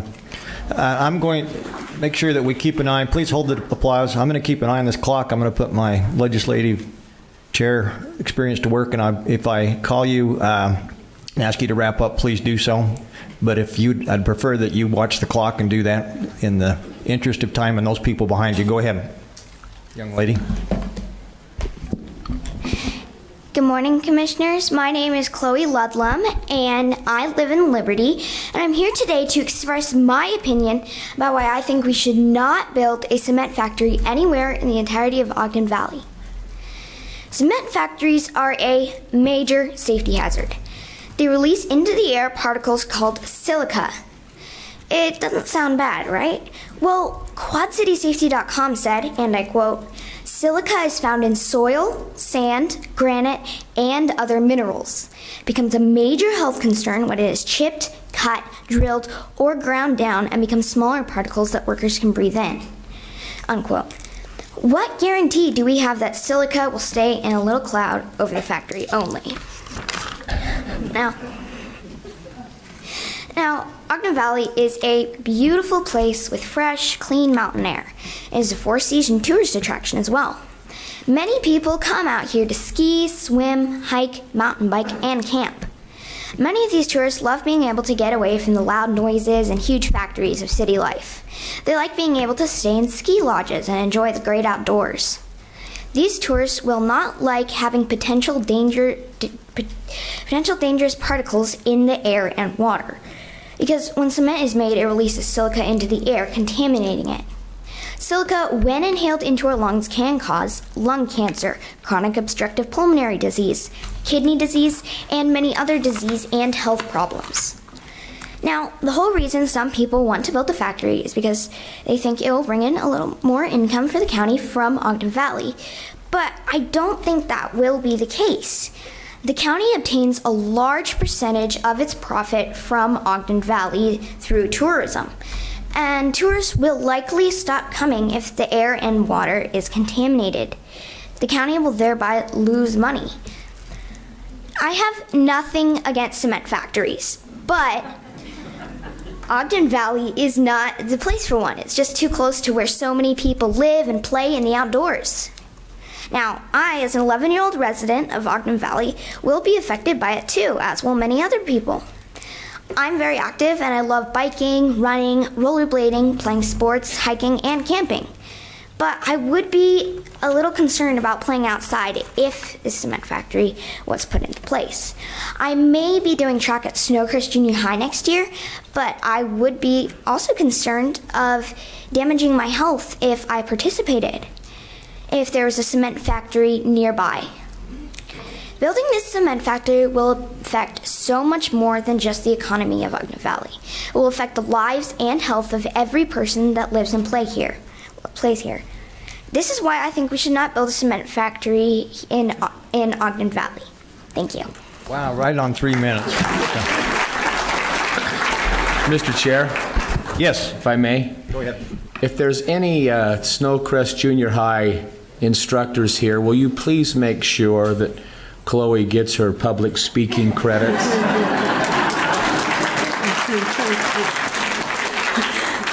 Chloe, that's a big act to follow. And actually, I was going to say a lot of the same things that she did. And I'm Shauna Miller, and I live in Eden. And I love our community. And I started several years ago a lot of different things on social media in regards to that. And I really have tried, if there's anything negatively posted in any of them, to remove them. And with all of the different groups that I have, there's about 18,000 people in them. It wasn't until I received several, over 10 messages with people showing me ads that were posted against us and for us that I chose to put on one outlet. Any other place that it was posted by anybody else, I removed it. I didn't want to divide us. I wanted us to come together and work together. That was the whole purpose in all of this. But we also had to take a stand and say, what you are saying about us isn't really necessarily true either. So that is why that one place it was allowed to be posted and shared and to be spoke about, and everywhere else it was deleted. I am not in favor of this. My husband has been in excavation and a CDL driver since he's been 18. We work with companies that are local to the area, and many of those trucks will actually still be in Ogden. That's where they start. That's where a lot of their workers do work, or the trucks are kept. Because a lot of the companies that are in Ogden Valley, their truckers actually are not in the valley. And a lot of their equipment is held with outside of the valley.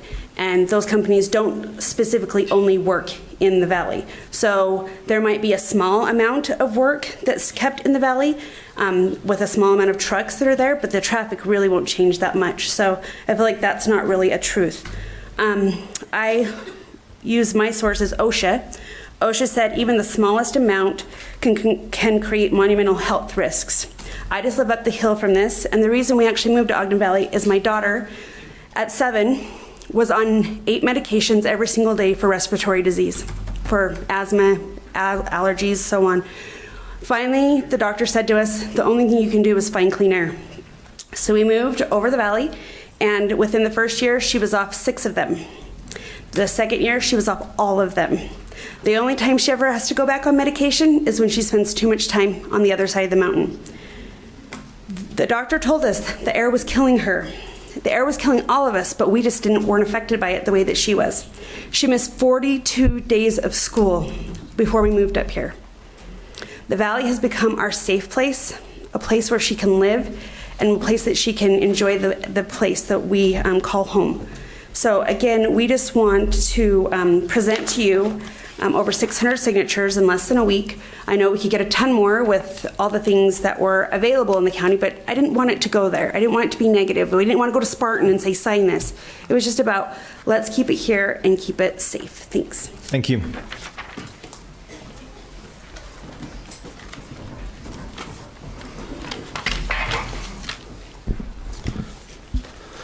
Good morning. First of all, I want to thank the Commission for listening to us and hearing what we have to say as the people that you represent. I also want to thank... Please state your name. Thank you, Pat. My name is Don Smurl. I live up in Liberty. I've been up there since 2008, and the reason I moved there was for clean air, clean water, and just a fantastic place to live. Again, I want to thank everybody for showing up. 10 o'clock in the morning on a weekday. If you'd had this after 5 o'clock sometime, there probably would have been triple people here. So that was probably a good thing good idea on your part. I've read the staff report of the Weber County Commission regarding this rezone. I'm sure you folks have as well. I want to thank Charlie for putting together all this information as the planning engineer. It's very succinct and very detailed.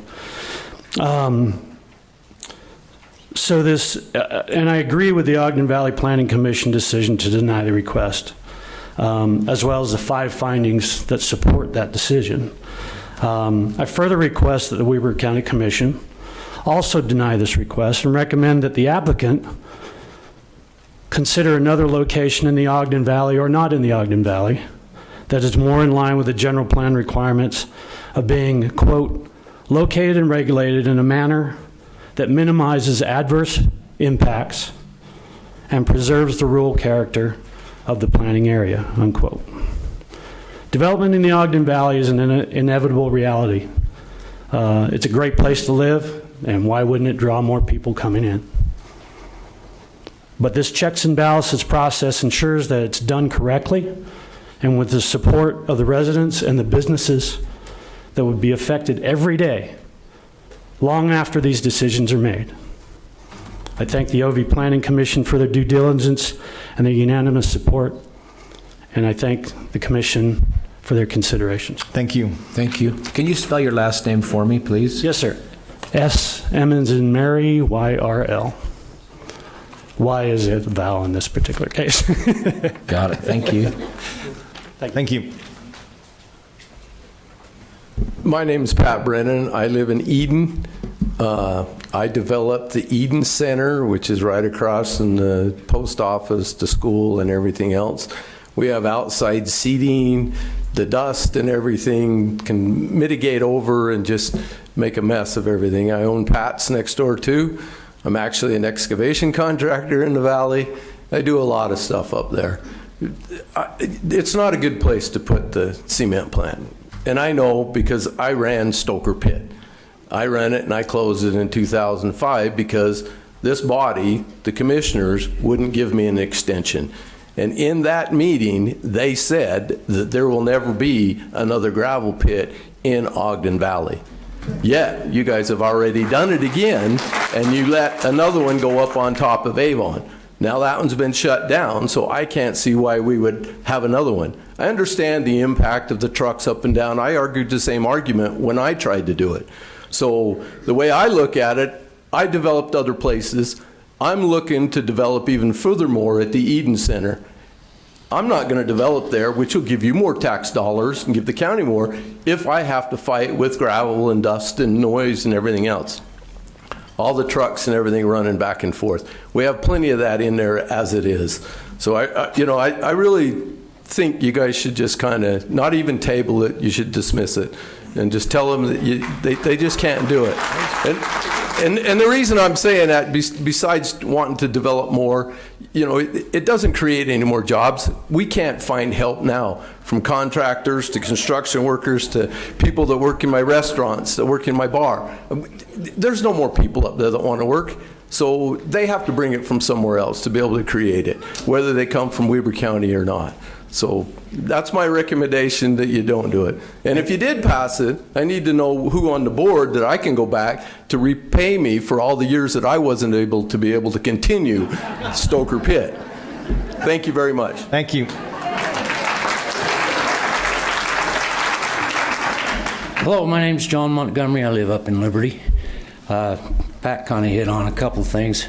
I have one question about this developer, though. Once he gets his thing set up and he uses up his gravel, what's going to stop him from hauling gravel in and keeping his production forever and ever? So that's one question I have. And then, with respect for you guys and your decisions, that up on Cache Valley Divide, that quarry you guys allowed and Cache Valley allowed, you can see that mess from space up there. Anybody that wants to go up there and look, or you can see it from the North Ogden Divide, that there is just a total embarrassment. So hopefully we don't end up with another deal like that. So that's all I got to say. Okay, thank you. Good morning. I obviously missed the memo on the hat day. You did. So I did. My name is Gary Fulmer. I live in Eden. I'm commonly known as Jan Fulmer's husband. But I'd like to talk to you about 3 different points today, Commissioners. One is development, one is health, and one is liability for the county. On the development issue, it's been said sometimes that people are maybe resisting any development in this valley. That may be true for some folks, but for I think most of the folks, we worked very hard on an Ogden Valley plan that does call for development in a sustained, profitable manner for the developers. Okay? So the question I ask is, if this is allowed to go ahead in an area that's designated as a commercial zone in the Ogden plan, would you put a restaurant in there? Would you put a school? Would you put a daycare? Would you put a distillery? into that area. So just like Pat said, this, in fact, if approved, may in fact inhibit development in the valley in the commercial zones that have been listed in the Ogden Plan. Next point is health. Now, we've heard several speakers before me talk about health issues. This morning, you received in the mail, and I'll take this public record, I don't know how you want to do that, but these are sites by federal agencies talking about the hazards to the health of gravel pits and batch plants. These agencies are OSHA, CDC, Center for Disease Control, NIH, National Health. These are all citing, there's many of them here. I encourage you to take a look. There are also references here to the Deseret News and local stories about what the people around those gravel pits on the other side of the mountain are experiencing and what they're trying to do. In the case of Draper City, they're trying to either inhibit the growth of that plant down on the point of the mountain or shut it down completely. So, next point, question of liability. If this is available and we know the hazards that are associated with this type of operation, and the county commission goes ahead and approves this type of thing, this question has been posed to the county attorney already. The question is, 3-4 years from now, and we see health spikes in these types of diseases that are referenced in these and have been mentioned before me, is the county going to be liable for approving this particular operation? As of yet, we don't know. The other thing I'd like to point out, and I kind of missed it, I'm sorry, an important point, one thing. You got to wrap up, 10 seconds. I got 10 seconds, that's what I got. That's that. Okay, it takes 400 gallons of water to clean out one cement truck. Think about where that comes from, where it goes, and that data came from one of the major cement pliers on this side of the valley. Thank you. Thank you. Oh, what do you want me to do with this? Give it to Charlie. Let me just clarify a couple of issues that were brought up in the previous speaker. It's my understanding, been told that the county commission did not approve the Avon site. In fact, that was shut down by this commission. That was a different permit, just so everybody's clear. And in terms of the liability, Gary, you may want, we have a clarification from both the state and our attorney that the Utah Immunity Acts would not fall in liability. So I don't want that to be a record that would bring liability to this county unless they change sometime in the future state law, which obviously you have the right to try to change. Thank you. Okay, thank you. Good morning. My name is Brian Smith. I live on Nordic Valley Drive. I live just up the hill to the west directly of this property. I can see it from my house, and I can also hear it from my house. I've lived there for 15 years. In the 15 years that I've lived in this community, I've served on a variety of different nonprofit organizations. I've worked within the community with Gold Foundation, with Ogden City Economic Development. I've worked on the Ogden River Restoration Project. I've also been involved in marketing and communications and social media posts for many different entities in the area. I am active in the community is what I would say. When I saw this Facebook post, and I wish I could have it up on the screen, but I'd like to give you a copy of it. Have you seen this? Bring it up.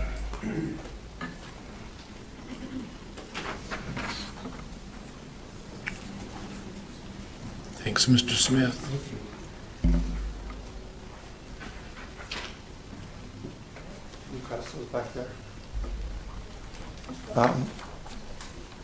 This is a social media post that's a sponsored ad claiming to be the Weber County Concerned Citizens for Air Quality and Road Safety, sponsored by Levanta. When I read this post, it made my upsetness about this issue even go further, because it's an attempt to divide my community that I work so hard to do things for, and it's an attempt to divide Ogden Valley elites and create division and hate in our community in order for them to meet their objectives. I really don't think that this company deserves the consideration and trust that it would require to grant them a zoning change in our community if they create misleading advertising that divides the community. I'm going to shift gears a little bit and just talk about the stress that this issue adds to our lives, because this is the second time in a decade that we've gone through this process, and it elevates and scares all of us. It increases our heart rate, it causes us stress. This goes on and on and on for until the decision is made. And so what I would like to see is a better solution to this area than the ability for someone to continue to... Yeah, Brian, you need to wrap up. I'll give you 10 more seconds. Okay. I would like to make it so that it's not possible to grant a zoning change in this area so that we don't have to continue to go through this cycle over and over and over again in perpetuity. Thank you. Thank you. Next, please say your name again. My name is Bruce Sigurd. I live across the highway from Snowcrest. Can you pull that microphone a little closer to you? I think someone turned the mic off. Or Charlie, can you check that mic? Anyway, in my former life, I used to be a truck driver. For 10 years, I hauled hot asphalt oil to hot plants around the state and surrounding states. A lot of these hot plants also included gravel pits and cement activities. I would recommend that you commissioners go down to Staker on 21st Street. I know it's not, it's a lot larger operation, but take a look at what the crushers, the cement plants, the gravel pits do, and see how it would affect us up there in the valley. Lots already been said about the health, the dust, the amount of water that it'd take to keep things clean, and how it'd affect our water up there. I know we've already been impacted by the Summit Group and our secondary water with you guys allowing them to swipe some of our water that we have water rights with. I think one of the biggest problems we have nowadays in both local, state, and federal government bureaucracies is a lack of common sense. Here in this area, I've been in the gravel pits. It does not belong up there in Eden. Cement plants does not belong up there in Eden. I just got yesterday my tax assessment from the county, a small 15% increase over last year, 18 line items. The only line item I didn't see is for the tub of Vaseline that we up there in Ogden Valley always tend to need after these big developments come in. The other thing that I've heard a lot of is that this would, putting a plan in would benefit the development up there. I say if Summit Group wants more cement, wants more gravel aggregate stuff, let them put the plant up there on top of Powder Mountain and screw up their community and not ours. Thank you. Thank you.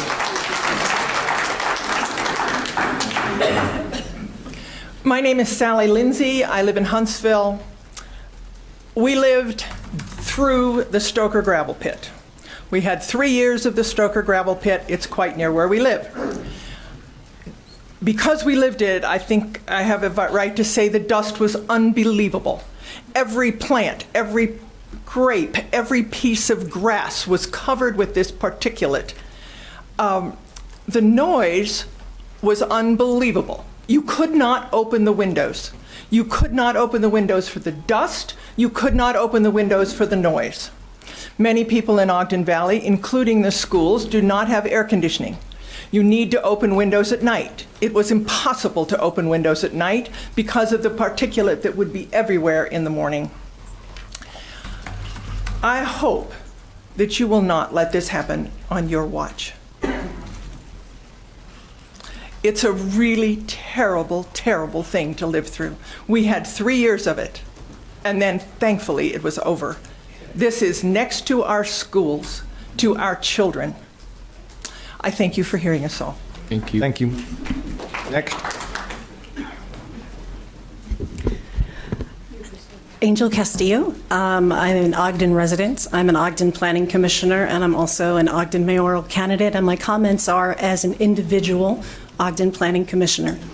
I ask that you seriously consider the general plan for the city. General plans require a lot of thought and a lot of research, and I'm sure, as you've heard people quoting up here, the intent and the design of this community is a rural residential property. Now, as we are growing, that will inevitably have to result in higher density, but I'm not thinking that commercial is not the way to go, specifically commercial that's going to seriously impact the quality of citizens' lives, directly located next to a school. And I'm here because what happens in our outdoor playground, even though it may not be the city of Ogden, affects Ogden and all of our residents.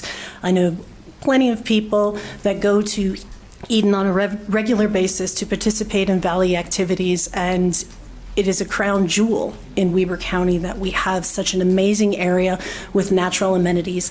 And I believe you would be remiss in putting something that is going to so negatively impact the community and that their planning commission has already said that they do not want. If you were to approve it, I would highly encourage you to request a full-scale environmental impact report before you make such a serious decision that is going to impact such a community and the surrounding communities. And even though Ogden is not Eden, we have the same air.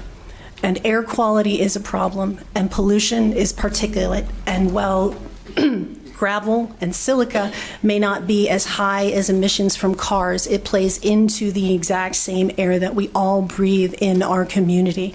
And I do not want to have the same problems that Salt Lake City has, and approving this gravel pit would be a step towards that. So I highly encourage you to not approve it, and if you do, please take care and have an extensive environmental impact report run.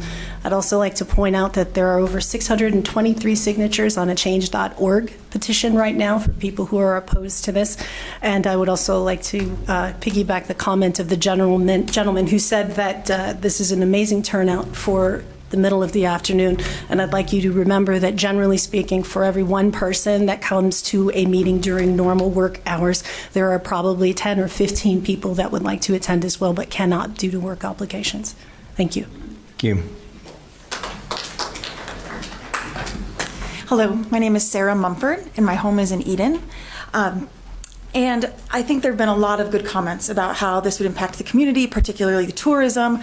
I agree that I'm not sure that traffic would decrease on the roads, because in order for that to occur, those trucks would need to only be going to the Ogden Valley, which means that everyone would have to be going to this one company for their products, which I find hard to believe.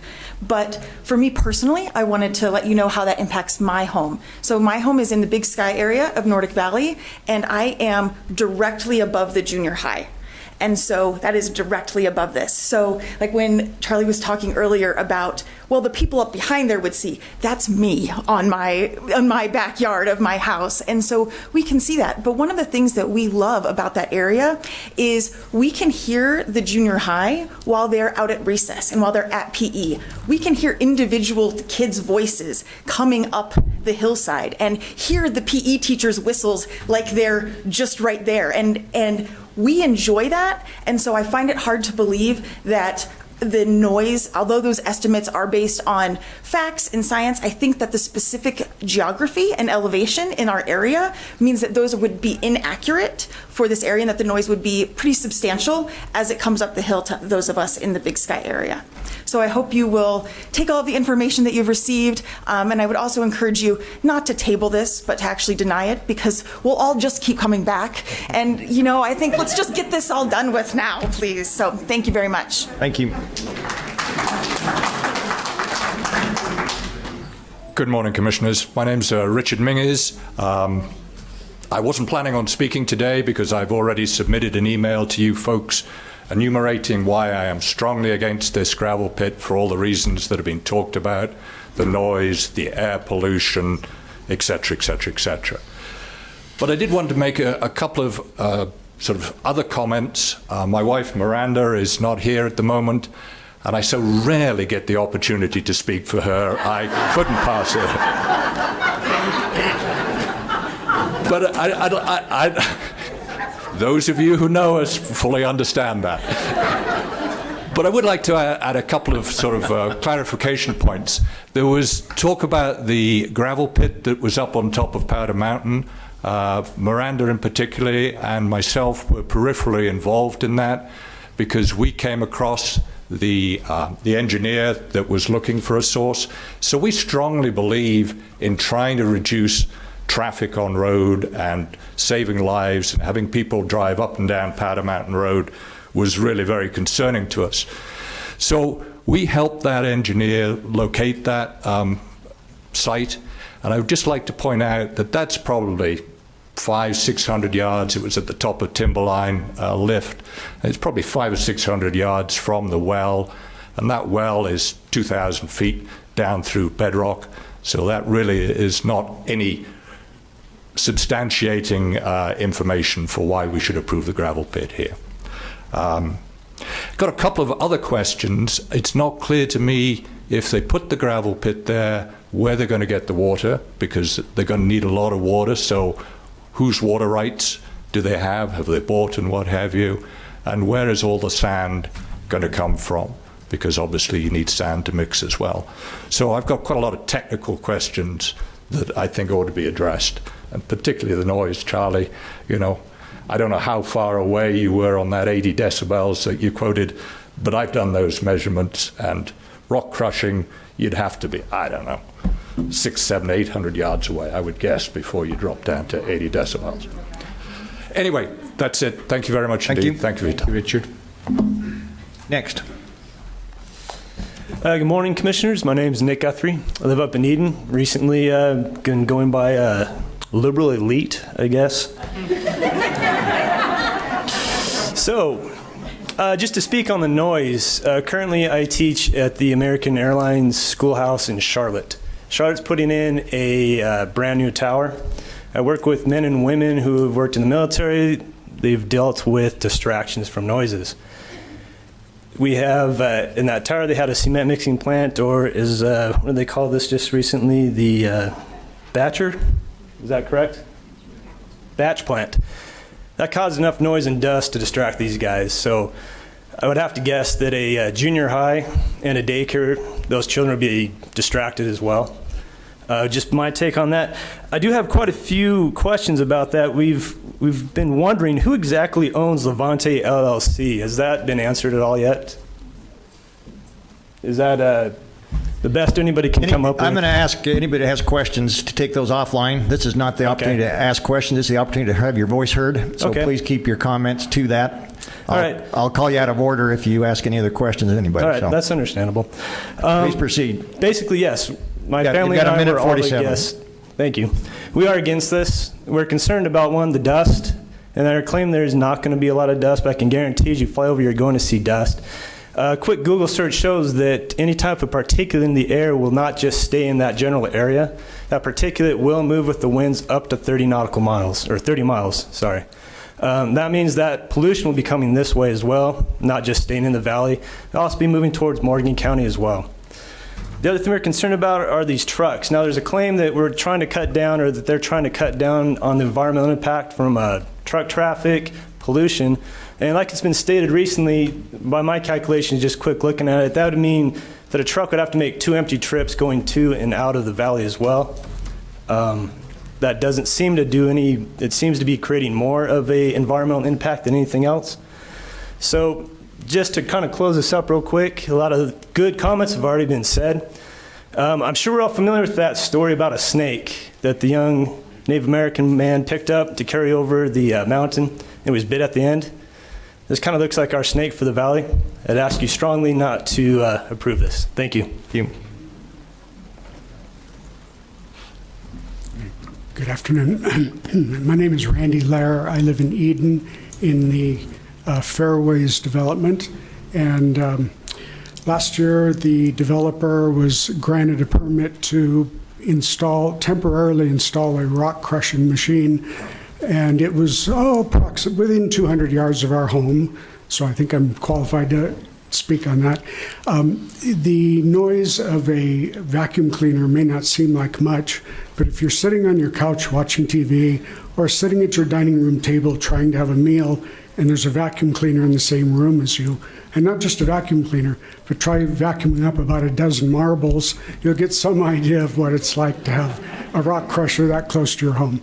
And as far as the dirt and dust that it creates, not only were we cleaning our patio furniture on a probably everyday basis, if you think your home is airtight, you'll find out real soon that it's not. That's really all I have to say, but thank you. Next. My name is Annie Dunaway. I am a resident of South Ogden, and I have 2 primary points. I had a bunch more, but a lot of people have covered them, so I don't want to belabor. 2 main points remain, though. First is about the noise, and the second is about the impact on Ogden. So Levanta mentioned that the decibels would be between 80 and 90. The quick Google search reveals that in a commercial area in Weber County, an amplified noise operation over 75 decibels requires a permit.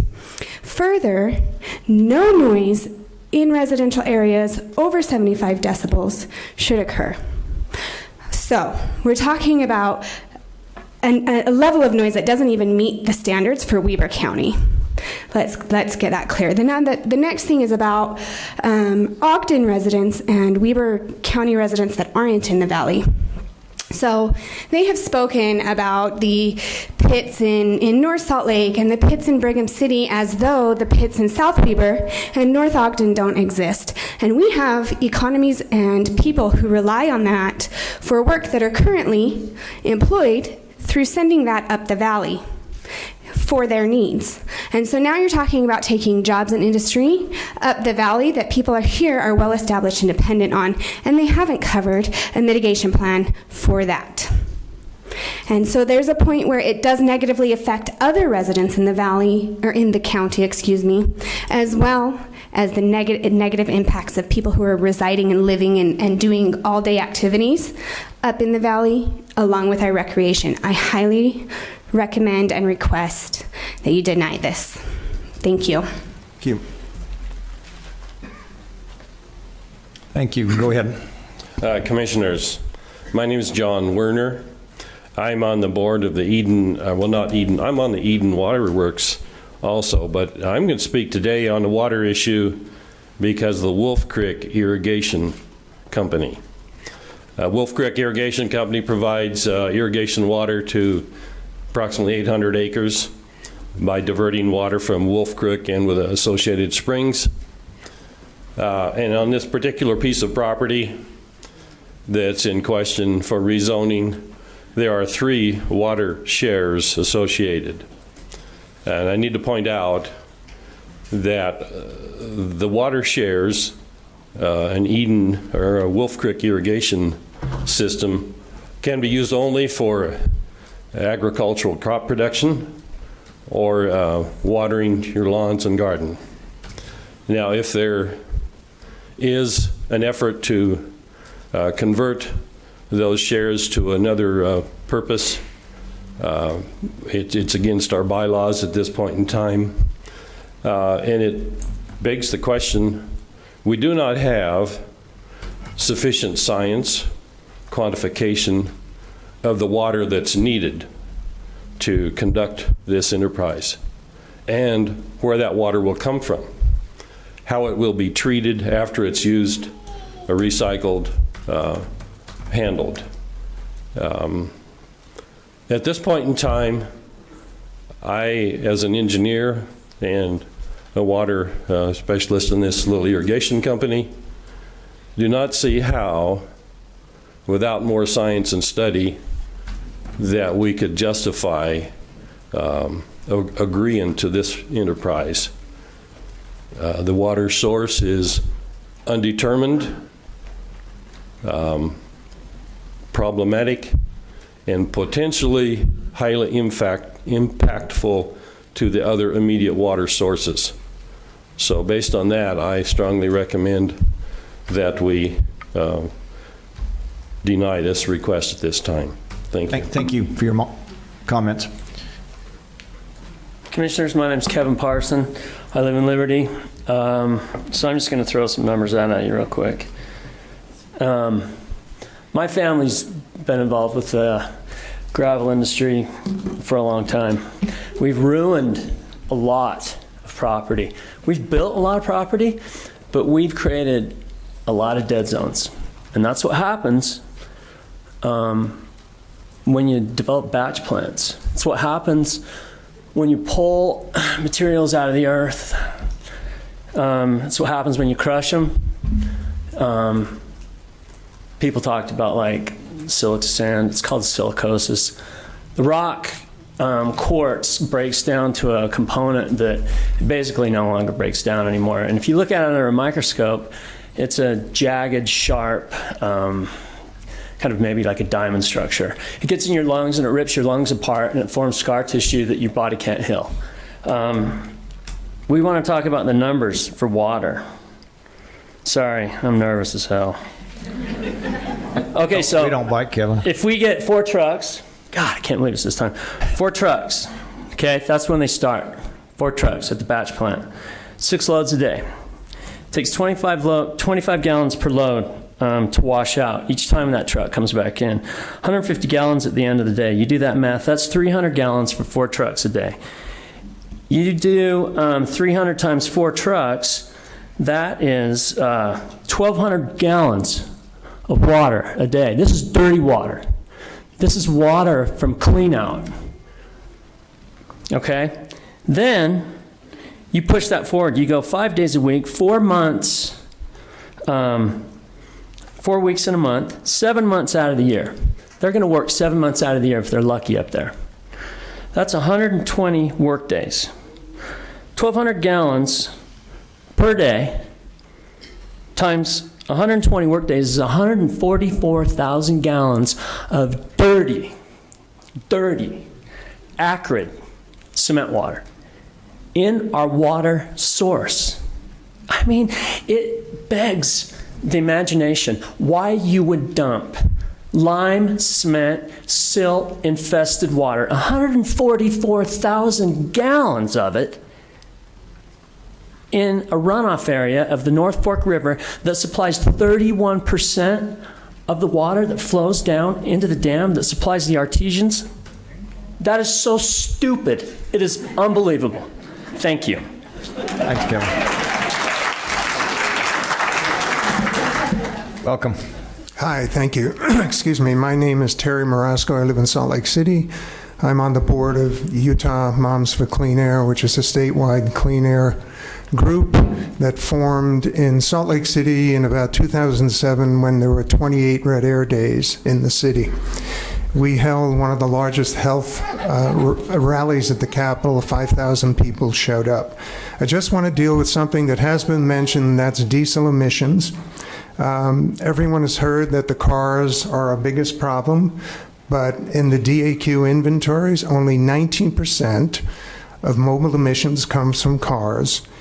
29% comes from heavy-duty trucks, 19% comes from construction equipment. The point of all this is to focus on the school. The most destructive things for children and pregnant women are diesel emissions. particulates, et cetera, et cetera.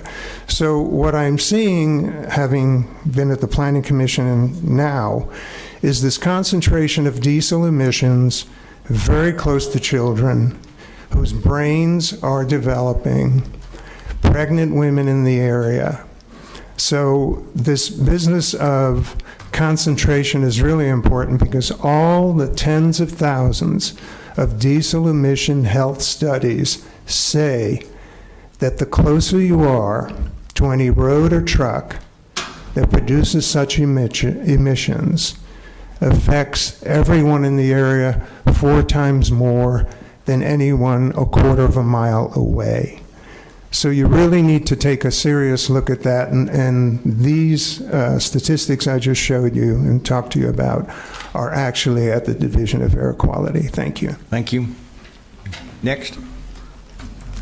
Hi there. I will try not to duplicate any of these fine comments that preceded me. I am Kay Hoagland. I live in Eden. I am one of the elite, unique people. I was born in the old St. Benedict's Hospital at the top of the hill. Our family roots go deep, and so this valley means an awfully lot to us. I have 2 parts of my comments. First, due to the lateness of the hour, or the hour when this was submitted yesterday, I would like to be able to share a few paragraphs of the letter submitted to you by the Ogden Valley Business Association in opposition to this proposal. I will not read it verbatim, but I will read a few excerpts. After noting the environmental and water and school issues that have been detailed here, OVBA says that our opposition is based on an additional factor unique to the business nature of our organizations, which, by the way, represents over 125 businesses in Ogden Valley and the Canyon. Our opposition is based on the fact that this proposal is contrary to the business and commercial interests of our valley. Each of our members has made a significant capital and career investment to be here. We have staked our fortunes on the unique recreational and agricultural nature of Ogden Valley. Some of our members are in the shadow of the proposed mining and manufacturing operation, while others are scattered across the valley. But regardless of proximity, this is not the type of a development that is desirable in the heart of Eden. The operation itself threatens a number of our members' existing businesses. The effect of the proposed operation also threatens further traffic congestion and activities contrary to the recreation and tourism businesses we seek to promote. Moreover, granting this exemption would undermine trust in our body of business regulations, and it would discourage, I would note, as you have already heard, future desirable businesses from locating here. If an entrepreneur can't rely on the county to follow existing zoning regulations and development plans, why would it make a significant contribution and investment in our area? We strongly oppose upending years of planning and wise zoning regulations sought in this application. It injures our members, discourages future businesses. Our members need a beautiful, clean, tourist-friendly, and noise-free Ogden Valley more than they need gravel dug up in their backyard and manufactured at their doorstep and next to their children's school.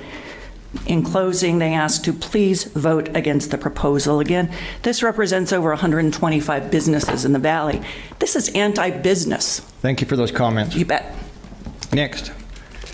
I'm going to remind the audience again, we're going to hold any applause. I would like to hear the rest of these people would like to speak. You're going to force me to cut off any speech. If we hear this is not proper decorum, I don't want to hear any more applause, or we will cut off public comment.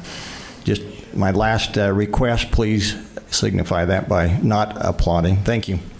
Go ahead. My name is Chandra Barang. I live in Liberty, and I own High Altitude Kids. It's a daycare and a tumbling facility that services 150 to 200 families in the Ogden Valley, and it's located fairly close to this property. First, I want to say that I don't belong to the Ogden Valley Business Association, so it is purely coincidental that I ended up behind her in line. But all of the comments that she made are very relevant to what I would like to say. The biggest difficulty that we face is that should they be granted a permit to do what they want to do and the zoning be changed, where would my business go? This is a very logistical difficulty and a very valid question. How many buildings are there in the valley right now that I could remove my business to? 0. How many can the Eden Distillery move its business to? 0. This business, if it goes in, will harm my business. It will take a minimum of 1 year. I mean, that's like fastest possible thing you could imagine. So let's say 2 years for me to locate land, find land, and build on land. And if I have to do it under pressure, is it going to harm me financially? When I'm already operating in a zone where my business has been allowed, and I would like to say that I spent months working with the Planning Commission to get my business allowed in that specific zone, and it was a very difficult process I went through with unanimous support of the community. So I think in closing, I would just like to say that I really request denial because of the harm this will cause existing businesses. It doesn't make sense for one business to come in and succeed when it's going to harm and hurt businesses that have struggled through years of growth to become successful and provide a needed service in the valley. Thank you. Thank you. Next. Good morning, Commissioners. Morning. My name is Ashley Cross. I'm the owner of New World Distillery, located within eyesight and a stone's throw of the proposed location for the concrete pit. I'm also a resident of Ogden Valley. We are a beverage producer. The key ingredient in our process and in our products is water. We're lucky that we have an incredible water source. We're not just guessing at this. We have very sophisticated test equipment, the likes of which only one other distillery in this entire state has. And we test our water all the time. This same equipment is used to test immediate and final products as well. Water is the key ingredient in mashing grains. It is the key ingredient in fermentation. Water is the key ingredient when added directly to our end product to bring it to proof. Subtle changes in pH and hardness dramatically affect our mashing and fermenting difficulty, and ultimately success and failure in the first 2 steps of our process. Subtle changes in the water dramatically affect our end product taste and quality. If we were forced to bring in distilled water, we would not be economically viable. If forced to bring in distilled water, the taste of our end product would be impacted negatively. In tasting competitions, reverse osmosis water consistently beats distilled water, and we have the awards to support that claim. Our concern that our water source is at great risk of contamination and even variation is a top concern we have with a business that plans to dig, desecrate, and disrupt our water supply. Dust is another enemy of our beverage production process. We need a dust-free environment when producing, transferring, and bottling. Our building is gorgeous. People comment all the time on the pristine cleanliness of our facility, and we go to great lengths to maintain that standard. We are a destination distillery. We are an attraction. We are the #1 thing to do without a paid ad on TripAdvisor when searching Ogden Valley for things to do. We have a 2018 TripAdvisor Certificate of Excellence for consistently high reviews on our facility and our products. We were recently awarded 2 #1 awards from the Standard Examiner Reader's Choice Campaign, Best Tour and Best Kept Secret. And we are listed as #3 on a top 10 fun things to do in Salt Lake City, and we aren't even in Salt Lake City. We just picked up 3 new product awards this past Saturday at the Distilled Spirits Competition in San Diego. Best in Class and gold medal for our barrel-rested gin and bronze for our Blanco Agave spirits. Every one of these accolades and achievements stands to be threatened by a rock-crushing mining operation in the backyard of our facility. We are the greenest distillery in this entire state. We recycle 100% of our chilling water. Our electrical equipment is powered by solar, and we were the first commercial property to sign up for the Rocky Mountain Power Solar Subscriber I'm going to ask you to Program. wrap up. I'll give you 10 more seconds to final. We do this in Eden versus Ogden because of the quality of the water. It's not an exaggeration to say that this business carving up our backyard and putting our water supply at risk will likely bankrupt New World Distillery. On December 27 last year, my son Can you please conclude your comments? My son was hit at the intersection of Clark Avenue. Next. Again, we're going to hold you to 3 minutes. I don't want to be rude, but we need to give everybody the opportunity to have their 3 minutes. Go ahead. Good afternoon. My name is John Loomis, and I live in Eden. And I agree with everything that's been said here this morning and now into this afternoon. So I only have one point I'd like to bring up, and that is the fact that we have been called elitist no-growthers. And I really don't think that's true. I am sure there are a few people who would like to close the door and see no more building going on up there. But in that beautiful Ogden Valley, there will continue to be growth. It needs to be smart growth, and this is not smart growth. Thank you. Thank you. We appreciate your timeliness. No applause. Good afternoon, Commissioners. My name is Bill Siegel. I live in Eden. For almost 6 years, I served on the Ogden Valley Planning Commission. During that time, we denied a batch plant for Mr. Tom Summers, who's a friend of mine who I work with the Eden Waterworks. I'm a member of the board for Eden Waterworks. We denied another concrete batch plant, asphalt plant, across from your property in Huntsville. These were in 2009. We put a lot of forethought into that. We followed the ordinances. We followed the advice of the Planning Commission for what they provided us with. Just in consistency of operation and mindset and problem-solving application, we denied it. The County Commission at that time denied it unanimously. I think that you have something to look back on there and follow that process. This just should be denied for the Valley based on that. Thank you. Next. Hey, gentlemen, Kirk Langford for Eden. I'll try to make this pretty short and sweet. I will go on the record that I'm not a no-growther either. I believe in smart growth. I think our general plan is our economic development plan. We are a unique piece of the mosaic to northern Utah's economic development. We're on the backside, and this project is absolutely in the wrong place. It's right in the middle of what would become a village center. It's going to have a negative economic effect on way more people than it helps. The price of gravel is going to be in the free market economy. All these guys have to do down west here is drop the price a little bit. People are not just going to buy gravel up there or cement through this batch plant because it's up there. And trucks are going to have to get up there, and they're not all parked up there right now, for sure. I think the other thing is important for all of us is private property rights. And I do agree that anyone should be able to come and petition for a rezone. I think rezone is bad economic development. Business needs to have a sense of surety and consistency. And when rezoning takes place, it undermines all the investment that everybody else puts into the valley prior. Everyone living up there has put their economic investment in the valley. No one expected to take a river corridor and turn it into a cement plant.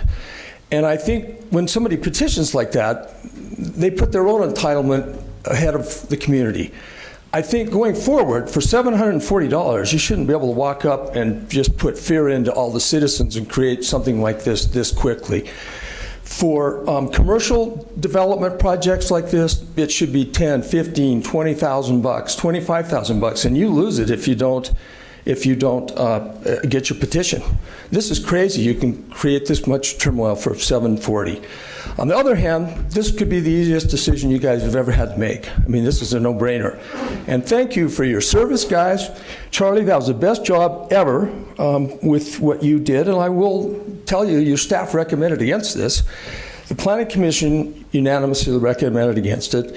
And I think fake news that calls us elitists or no-growth people because we oppose things like this is simply not true. I've been involved in planning up there since the early 90s, spent my whole life in the valley. I've never been a no-growther, but I do believe in 2019 we can do better than this kind of project, and no one's individual private property right should be able to override hundreds of other people's private property rights. It just doesn't make sense, and that's where you guys are the referees, and this is your watch. should be a no-brainer decision to say no to this. Thank you very much. Thank you, Kirk. Next. Kim Wheatley from unincorporated Weber County, East Huntsville. I just wanted to say that what I see happening here is the general plan working. Our planning process is working pretty well. Go back to 1998, we didn't have a plan. We talked a little bit about what maybe the valley could absorb. By 2005, when we did the recreation element, we realized that the by rights build out of the valley was 4 or 5 times bigger than we thought it was, approaching maybe 20,000 housing units. This wasn't a no growth kind of a thing. It was a reality check that we're going to be like Snyderville Basin in terms of numbers. So the recreation element said we can only screw this up one way, and that's to kill the goose that lays the golden eggs. The recreation element became the first step in the economic planning in our general plan, which was then reinforced in 2015 with the update to the general plan, where we further said, here's how we're going to make this our economic future.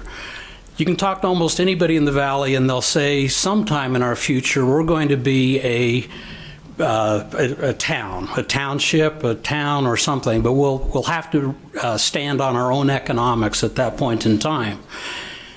The last rezone that you were asked to hear was for the Maverick Station. You didn't see this happen because the Maverick Station, we didn't get it completely consistent with the general plan, but it came in pretty close, and we know that that's the economic heart of what we're doing. So our process is working. The planning staff said this is not consistent with our general plan.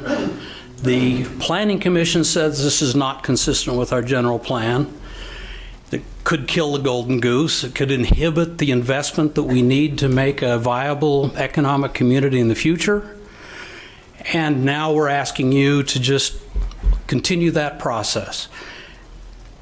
Our economic future, this is the only plan we have, by the way. We've been hoping that we'd get one. So we have only one document that describes our economic future. That's our general plan. We're trying to adhere to it. And it specifically talks about don't put gravel pits where they don't belong. Jim will remember this because he was commissioner, but that was only a few years ago that we decided that was the best for the economic future of the valley. Thank you. Thank you. Next.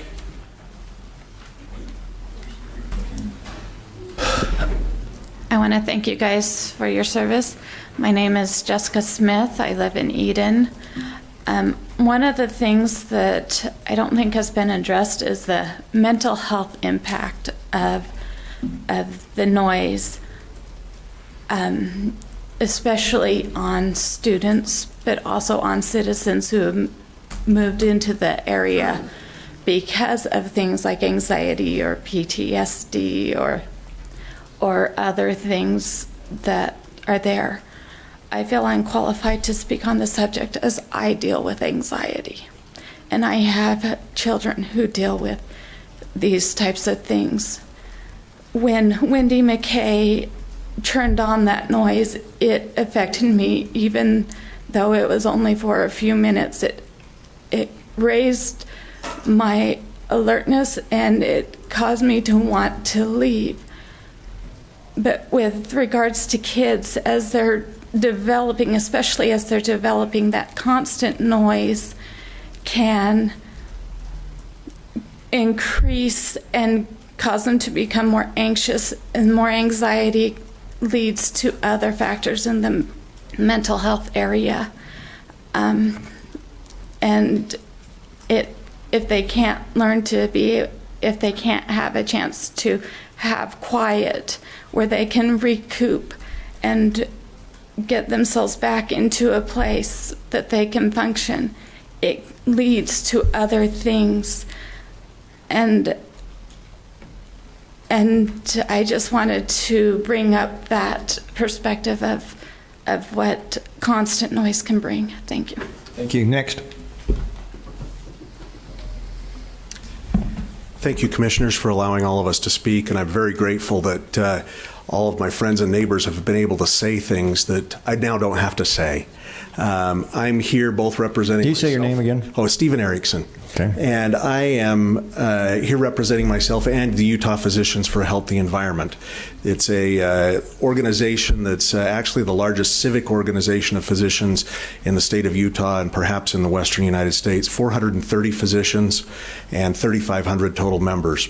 Instead of dwelling on all of the minutia of why the air quality is affected, I'll leave the hard copy of this report a note that the commissioners have been asking for scientific proof to this. There's 2 pages of footnotes on here that will allow you to see that there's scientific proof behind all of the statements that have been made by our pediatrician friend from South Ogden, Mr. Parsons, and others who've addressed the air quality issue. It's all here. It's signed by physicians, and I believe they've sent it to you via email last night as well, but I'll leave that here with Mr. Ewart. Thank you. And now, as an individual, I'll give you an anecdotal evidence as to what would happen. We decided to move to Eden about 3 years ago from Hooper. We loved Hooper. We love Eden. We love both of those places. But we didn't see the one benefit that really came to our family, and that was my youngest son.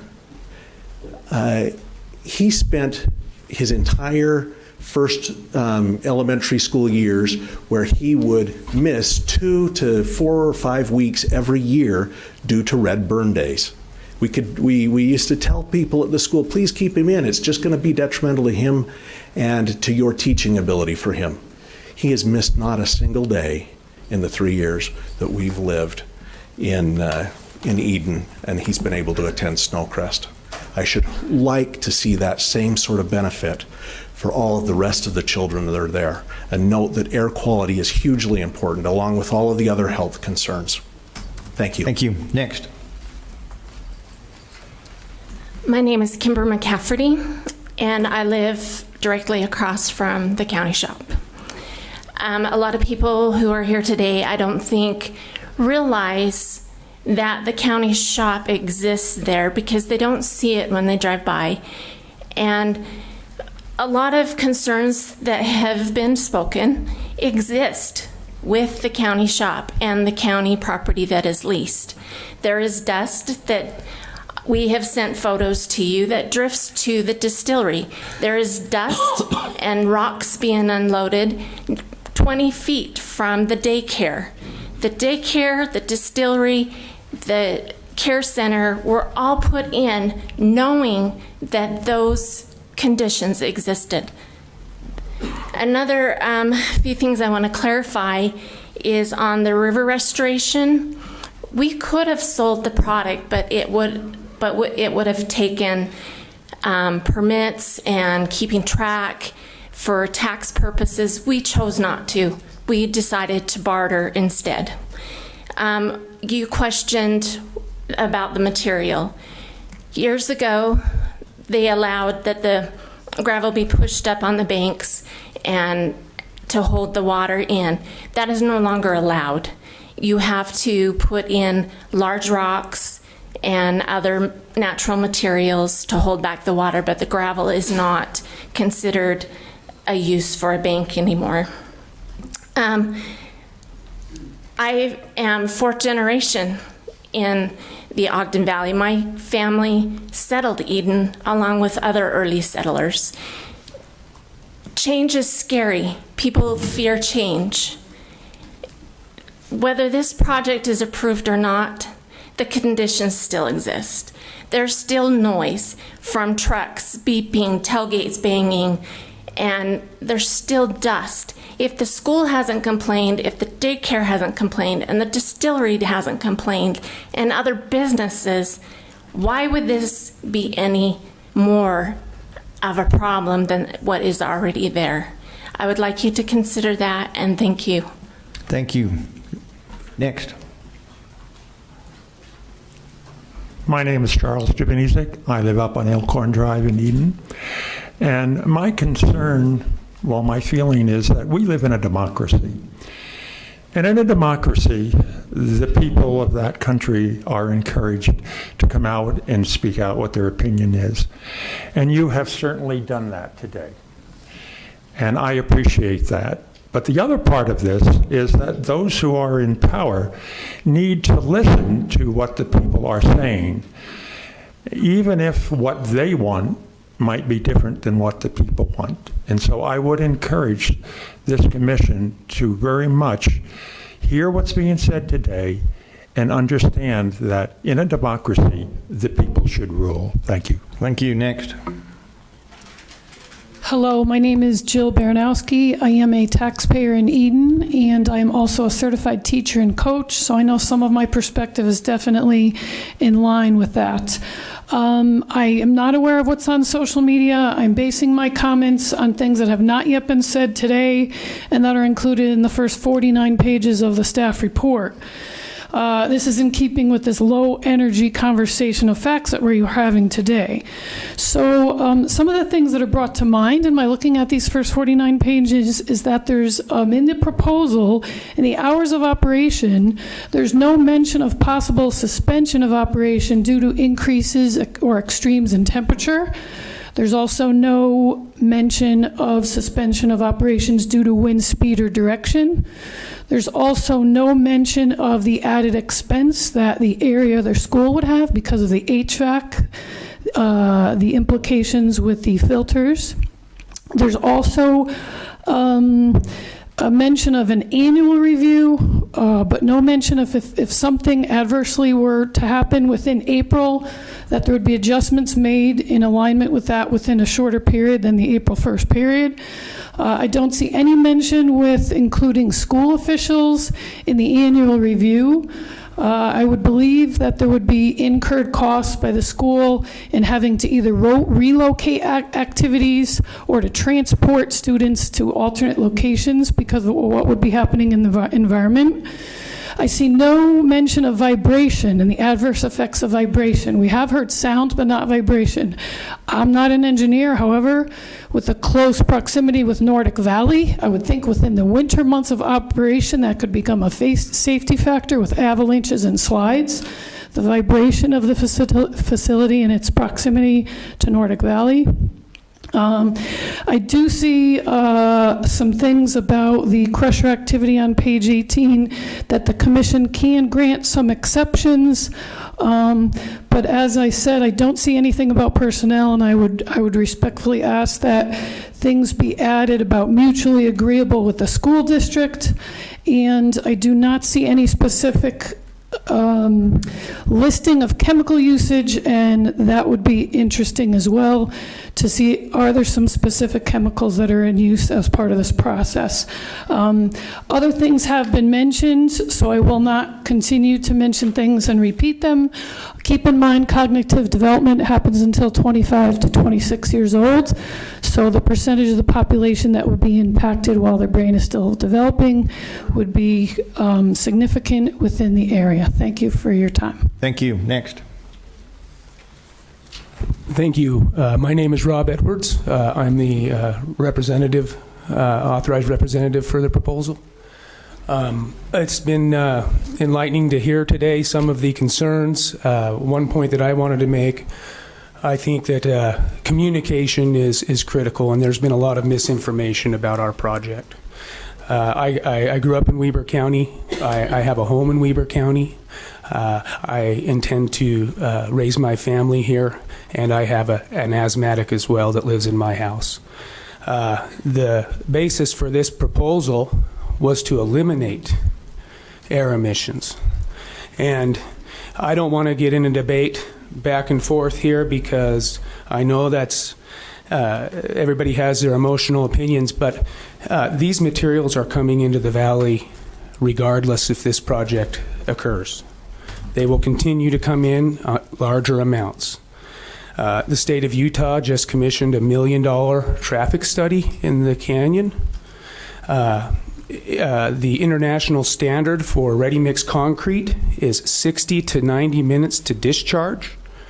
There are locations in the valley where the plants cannot reach those places in that amount of time. And it also produces issues with the drivers and safety concerns. These ready-mix trucks are top-heavy. They have to drive 15 to 20 miles per hour up the canyon. And the real debate that I would say, there's a lot of people that are upset at me saying elitist, but there's 11 schools, crosswalks, and other Weber County residents who live in this lower valley that support the trucking of these materials 45 miles when there is a source that is there, that is viable. And we're not asking you to just take that and believe us. We have science and facts, and we want to have a discussion. And so if there's anybody here that's angry with me for wanting to have this conversation, I apologize. But I would just like to say, how are we going to solve the issue of the 45-minute haul? That's 5,000 truckloads up and down equals 10,000. It comes out to 400,000 truck miles, 450,000 pounds a year of carbon dioxide, nitrogen, sulfur, ozone. All of these could be eliminated. We can argue back and forth about it, but if the materials are produced there, we're not exporting, we're not hauling the material down the canyon, our market won't allow for that. The only reason that ready mix is making it into the valley from the lower valley now is there is no option, and people are paying double the price. But the impact is felt not only by the people there, but the people in the greater community. Thank you. Thank you. Appreciate it. Next. So we're going to take the three gentlemen in line, then we're going to cut off public debate, public comments. Thank you. Go ahead. Please state your name. My name is Raymond Case Jr.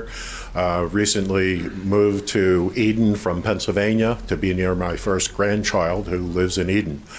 I'm going to approach this just a little bit differently, having spent 2.5 hours of listening, and you have a lot of the details and scientific facts and other opinions here. But as I read the, I assume, mission statement that's on the wall behind you, there were a couple of things that jumped out at me. Under public trust, nurture public confidence. Under customer service, customer-oriented team. And under continuous improvement, maintain a secure environment. And I'm sure you gentlemen will operate within that mission statement. Thank you. Thank you. Next. Good afternoon, Commissioners. My name is Wayne Pyle. My wife Sue and I own one of the adjacent residential properties to this application, and I just wanted to make sure that I went on record as opposing that with her. Two other points I'd like to make real quickly, which haven't been covered, or at least in depth. The third point of the staff's recommendation on the application stated the difficulties having to do with code enforcement, and I wanted to talk about that for a second. Having worked in municipal government for close to 3 decades now, I know how difficult code enforcement is. The county's own website talks about when a code enforcement complaint is made, that it can take weeks or months, or if there's a legal challenge, even longer to resolve those issues. And lots of times what we're talking about in those situations are things as simple as a junk car in a yard or weeds that are too tall. In this sort of a situation where you're going to have multiple agencies involved at the local, at the county, at the state, and at the federal level, that code enforcement effort becomes almost impossible to get done, and would in fact happen in many cases after the fact. For example, if water quality were affected. Once that's happened, it's too late. Yeah, there's code enforcement efforts that go into that, but it's not effective, and it's already ruined the situation. Last point I'd like to make is really just one of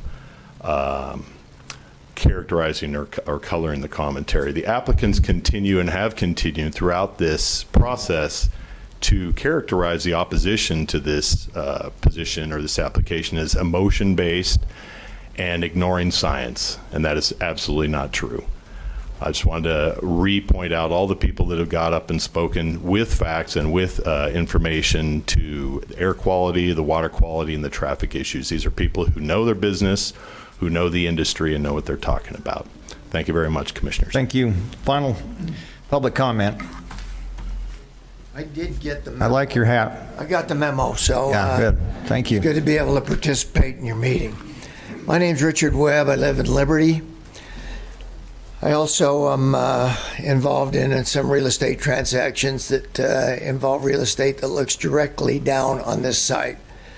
The realtors that are working with us, and I just have asked for comments about the effect of that. They said it would deteriorate the value of your building site and your land dramatically. I think I've been to a lot of these kinds of meetings, both in my first life when I lived in the Midwest and in this life where I live here. I think that these meetings and the comments that have been made have been absolutely outstanding. People come prepared. It's not just an emotional-filled discussion of listening to birds chirp and other things like that, but we have really concrete, solid effort that has gone into these comments. They have done their homework, they have done their research, and that doesn't happen very often in these kinds of meetings, at least the ones I've been to. And I really compliment the people that have participated. It's been a long morning and into the afternoon, but there's strong emotions, strong feelings, and I would suspect there's a majority of people that are not terribly excited about this thing taking place and for the petition to go through. I would ask that you, and this has been presented, that these are your constituents. We rely on you to do the right thing. And we are the people, and you can get into all kinds of discussions and statistics, but we have a zone in place. It's there. The people support it. The people supported the general plan. The county commission supported the general plan. And we ask that you would look hard, long, and deep at the desires of the people with regard to this particular petition. That's it. Thank you. Thank you for a good wrap-up. All right, that concludes our public comments. I just want to make a couple of comments, Commissioner, before we open this up for action, if there is to be taken. I actually attended the Planning Commission meeting held at the Snowcrest Junior High 2 or 3 weeks ago. Very impressed with the outpouring of people that were there to give their opinion in terms of this potential rezone. To me, this is democracy at work. And as I've stated before, we live in a nation, a country that supports, in fact, survives on private property rights. As many of you know my history, I'm firmly behind private property rights is what drives our economy. So what I'm would suggest is that anybody that owns private property in this state, in this county, has the right to petition the government for a change in use. You as citizens also have the right under democracy to come in and have your feelings heard, which we've heard today. Your public comments, in my opinion, were all on track. I agree with Richard that it was some very factual information, and information that the commissioners have actually viewed and discussed over the past week or so as we've looked at this coming forward. So I just want to give thanks for everybody that attended. 10 o'clock in the morning I know is not the greatest time to have a commission meeting, but that's what we do most of the time. And to take time out of your day to be here really means a lot to us as commissioners as we listen to you. And I can tell you one thing, that speaking for the commission, we rely upon the information from the public to make good decisions. And I think that we've received that today. With that, Commissioner, turn the time over to you for action and or a motion or comment.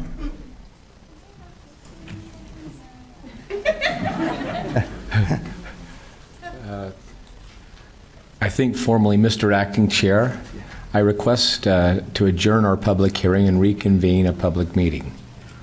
We have a motion to go into a public meeting to adjourn the hearing. I'll second that since you made the motion. All those in favor say aye. Aye. Aye. We're now out of the public hearing into the public meeting. Go ahead.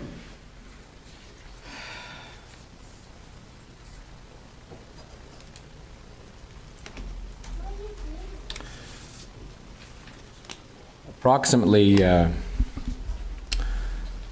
12, 13 months ago, we had a wonderful study that came back to the Weber County Commission from the State Department of Water Quality.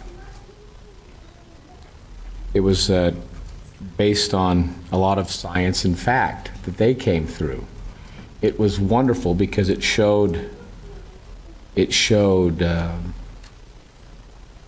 underground aquifers. It basically showed for people like myself with, I really hate saying this, you got to understand this is a pride thing for me, but having over 50 years of experience at Pineview, I don't like thinking I'm that old, but it shows where everything drained to the old artesian wells that were here when my grandfather was here. It showed how all the water comes off all the hills and mountains around that whole valley. It also showed the effects of the effluents that are penetrating into some of those aquifers from everyone that lives up there. It's happening. They've found measurable traces of effluents in Pineview based on the septic and systems that are in place up there, which means that something eventually will have to be done. Now, that something eventually, is that going to be done in my time here? No, probably not, but it will be in 30, 50, 80, 100, 200 years.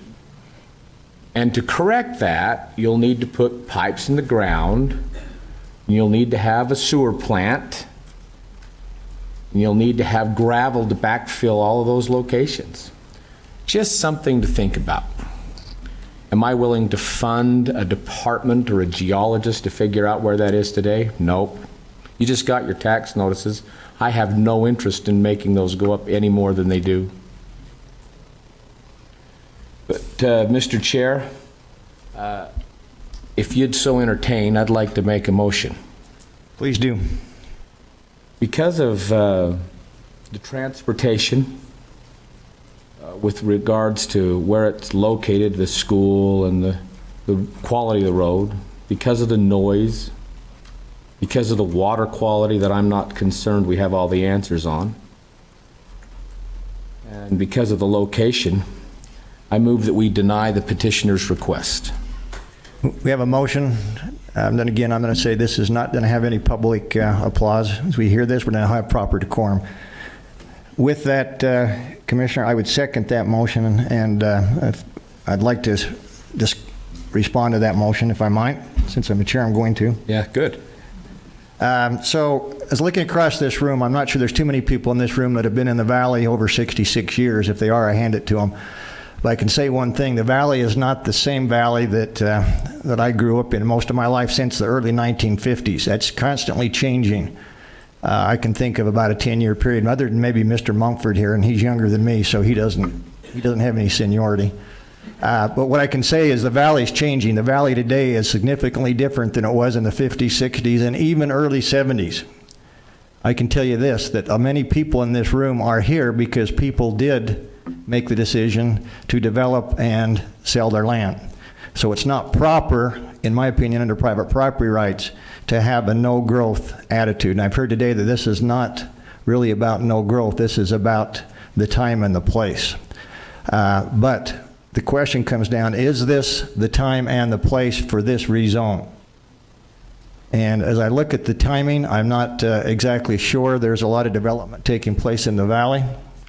I'm not convinced this is the proper time. As I look at the place, we have a zone in place that reflects a different use. We have people that depended on that zone to build fairly close to that location. So I'm not convinced at all that it is the place for a gravel pit, and I'm not convinced entirely that it may be the time. But I will say this, Commissioner, there will be a time and the place where this needs to happen in the Valley. I understand there's at least 2 potential zone spots that are currently zoned for this, because I can tell you, if we don't deal with this in the next period of time, whatever period of time that is, 10, 20 years, there will be people, and probably my grandkids or great-grandkids, that will, in fact, have to face this and have a batch plant or have a rock crusher next to their house. So what I'm going to say is that it's incumbent upon us to make sure that we do have a proper place for a gravel crusher. The valley will grow, like it or not, unless somebody can pass legislation that stops, we put a wall up. That's going to happen. So we're going to have growth. And we need to deal with that growth in the proper manner. And that we make sure that we do a quality preservation of the valley that most of us have loved over several generations. In fact, several of my generations, I think, could look down upon this and say we're probably making a great decision as we move forward in planning out this valley in the proper procedure. So with that, Commissioner, I would place a motion. Madam, is this a roll call? Not a roll call. Commissioner Harvey, all those say in favor of your motion signify by saying aye. Aye. Chair votes aye. Motion carries. Thank you. Appreciate you being with us today, folks. In the interest of good government, I'm sure you would all like to stay and hear item number G that we put behind this.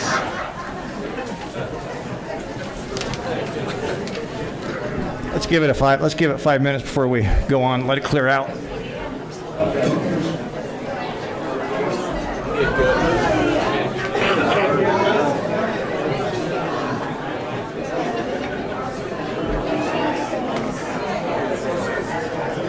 Good. Well, let's just hope that these, I said about the no growth mentality.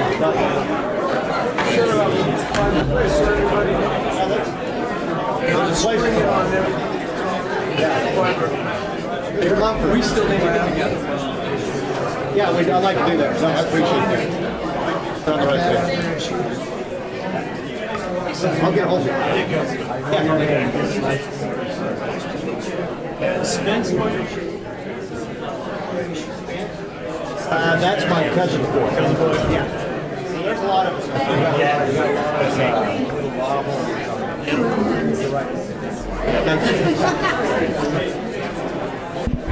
Thanks, I appreciate it.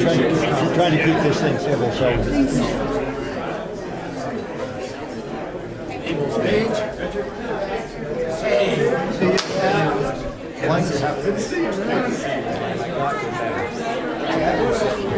Oh yeah, this is my 150th anniversary. I did it on the road.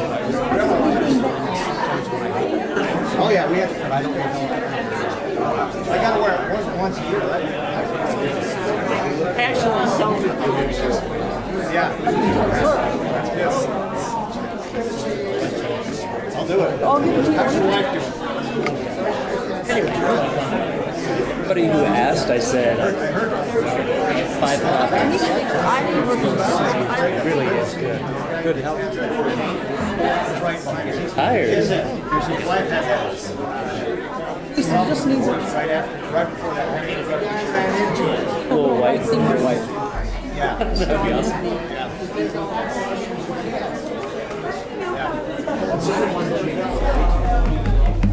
14 ribs. That's a lot of ribs. Yeah, that can't be fun.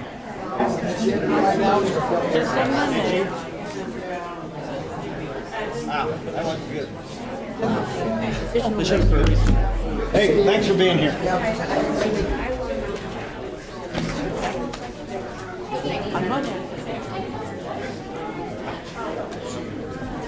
You ready? We're ready. Let's go.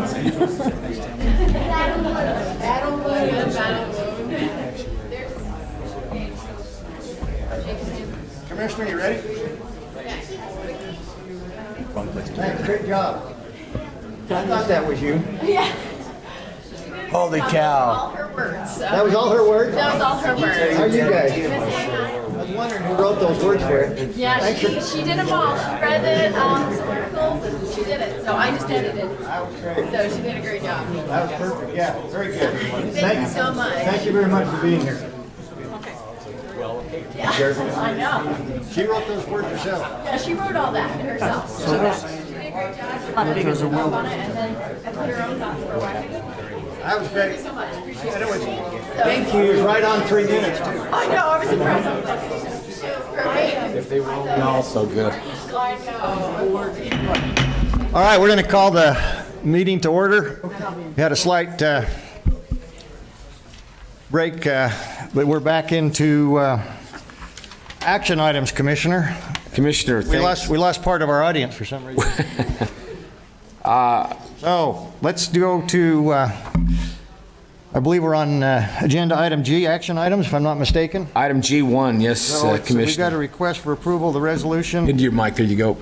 So I can't hear you. Board of County Commissioners, Weber County, making an appointment to the Weber County Justice Court Nominating Committee. Mr. Crockett, can you? Sure, I'll sum this up quickly. With the retirement of Judge DeCary and the appointment of Judge Ruben Renstrom to the 2nd District Court, there's a vacancy that's been made open in our justice court system. In order to fill that vacancy, there's a nomination commission that is formed, and of the members that are appointed to that commission, there is one slot that is reserved to be filled by an individual appointed by the county commission.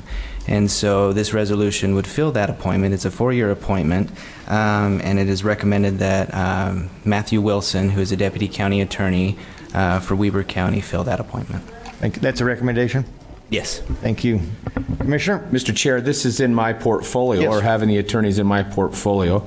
Reviewed this and actually have written a letter supporting that Matt Wilson take this place on the committee. So if you're so inclined, I would. I'll make a motion. That's what I was. Yeah, I'd like to make a motion that we approve resolution number 48, appointing Matt Wilson to the Weber County Justice Court Nominating Committee. Okay, we have a motion to approve resolution 48. I would second that motion. Commissioner Harvey Aye. and Commissioner Froer. Aye. Thank you. Motion carries. Let's move on to item 2, consideration and action on a request for the final subdivision approval of the overlook at Powder Mountain subdivision phases 1 and 2 located within the approved Powder Mountain Resort. Mr. Burton? Hi, Commissioners. Welcome. Thank you for staying with us. Sure. We may still be here at 5 o'clock, but who knows? Well, this one has been non-controversial. We've got another subdivision. This is a new subdivision. We've got Phase 1 consisting of 21 lots and Phase 2 consisting of 17 lots. This is a part of the Summit Master Plan community, and this has been to the Planning Commission. The Planning Commission recommended final approval, and staff is also recommending final approval of this project based on the conditions and findings in the staff report. Thank you. Questions, Commissioner? No, I just I see a couple of the representatives here, Mr. Greer and Mr. Scrotel. Would either one of you like to have any Sorry, Mr. Chair? Yeah. I'd be appropriate if they'd like to. Do we have any comments? Yeah. Sorry, you should have protested loudly. Yeah. You were outnumbered. Okay, seeing no comments, Commissioner? I'll make a motion that we approve the action for the final subdivision for overlook at Powder Mountain. Thank you for that. 1 and 2. Thank you for that motion. I'd second it. No further discussion. All those in favor, please signify by saying aye. Aye. Chair votes aye. Motion carries. Thank you. Agenda item 3, request for approval of the contract by and between Weber County and Outrageous to perform at the 2019 Weber County Fair. And we're going to hear from Aston Wilson. Ms. Wilson, welcome. Good morning. Go ahead. Good morning. Good afternoon. Good afternoon. Yeah. So yes, this is with the band Outrageous. They're going to open for Chad Prather, which I presented last week. The contract's for $3,000, and they do a 45-minute set. Great. What type of music do they play? It's like 60s and 70s rock. This is your buddy Steve Kaufman. Oh, yeah, okay. Yeah. That's kind of my time era, but I don't want to date myself too much. All right. Thank you. Is that all, Ms. Wilson? Yes, ma'am. I'd be open for a motion. Mr. Chair, I make the motion that we approve the contract by and between Weber County and Outrageous to perform at the 2019 Weber County Fair. Thank you. We have a motion to approve. I would second that motion. All those in favor, please signify by saying aye. Aye. Chair votes aye. Motion carries. Thank you. Ms. Wilson, request for approval of contract between the Weber County Fair and Logan Despain to judge the Junior Livestock Show at the 2019 Weber County Fair. Go ahead. So Logan is a student at the University of Wyoming. He's going to judge the shows for us for $800. The contract includes his flight, room, and we're going to give him some fair bucks for feeding him every day of the fair. So. Oh, sounds like a pretty good deal. Great. Anything else? Mr. Commissioner. Mr. Chair, I make the motion that we approve the contract by and between Weber County and Logan Despain to judge the Junior Livestock Show at the 2019 Weber County Fair. Thank you. We have a motion to approve that contract with Logan Despain for a judge at the Livestock Show. All those in favor, please signify by saying aye. Aye. Chair votes aye. Motion carries. Thank you. Ashton, you're still up. Yes, sir. The next one is Amber Hankinson. It's $100 to judge the rabbit show, just a one-day show, so pretty straightforward. Okay, thank you. Commissioner? Commissioner, rabbit's a good thing. You know, I will just mention one thing. If you start with 2 rabbits at the first of the year, well, do you have more meat with 2 rabbits at the end of the year or with a cow? That's a good question. I hope you have the answer. You have more meat with 2 rabbits. Just a little factoid there. Was that a motion or? Well, no, it's not. But the motion is to approve the contract by and between Weber County and Amber Hankinson to judge the rabbits for the 2019 Weber County Fair. Thank you. I'd second that motion to approve that contract with Amber Hankinson to judge the rabbits. All those in favor, say aye. Aye. Chair votes aye. Thank you. Motion carries. Ashton, next. The next one is an agreement with Fremont High School, the marching band. We've had to hire out individuals to man our parking lots during the fair, so we kind of approached it differently this year, and we're just giving them a lump sum of $1,100 to man 3 gates during the fair. So goes to a good cause. Great, thank you. Commissioner? This is awesome that we're involving high school students to help this. This is out-of-the-box thinking. It's who came up with this idea? Chris Anglesey did. That's a great idea. Chris Anglesey, it's a smart idea. We're using some other folks. And so I'll make the motion, Mr. Chair, that we approve the contract by and between Weber County and Fremont High School for their marching band to attend the parking lots at the 2019 Weber County Fair. Thank you. We have the motion to approve. I would second that. I'll call for the motion. All those in favor say aye. One moment, if I make another comment. Go ahead. Please, Ashton, be careful that any money's going between the county and that organization, they may need to go through the foundation. Check that. Okay. Just check that. So, good suggestion, Commissioner. Motion to approve, aye. Motion to approve, aye. There you go. All those in favor? Aye. Passes. Thank you. Thank you. Next, we hear a request for approval contract by and between Weber County and the LexisNexis Electronic Law Library to provide an electronic library for the inmates incarcerated in the Weber County Jail. Mr. Maragoni, thank you. I'm actually Brandon Flinders. Okay. I'm a sergeant with the Weber County Sheriff's Office. We wondered how come. Yeah, we thought you changed. It's a better looking feller. Right. So I'm here to seek approval for a contract between Weber County Correctional Facility and LexisNexis.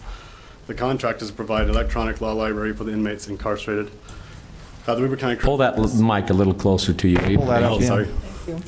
By providing law library meets Utah jail standards and case law requirements. The requirement that we have to provide legal assistance to prisoners in the preparation for filing meaningful and legal papers. This requirement is met by providing law library. If not, we'd have to provide a staff member to do so, which it's definitely cheaper to do a law library. In the past, we've had paper books, which the paper book contract is about $200 less, but it's more staff intensive. The paper books don't have case law in them. We actually have to research case law, print case law. We print hundreds. We actually have one inmate right now. We printed 800 pages just for him this year so far, and we recouped $0 back from him because he's indigent. So doing the law library on electronic, he can do his own research. He'll take staff out of it. Also, the paper books, if they rip a page out of it, that cost, we have to buy a new book. It's not part of that contract. Some of those books are upwards of about $1,500 a book. For the books, it just replaces the cost of the updates every year.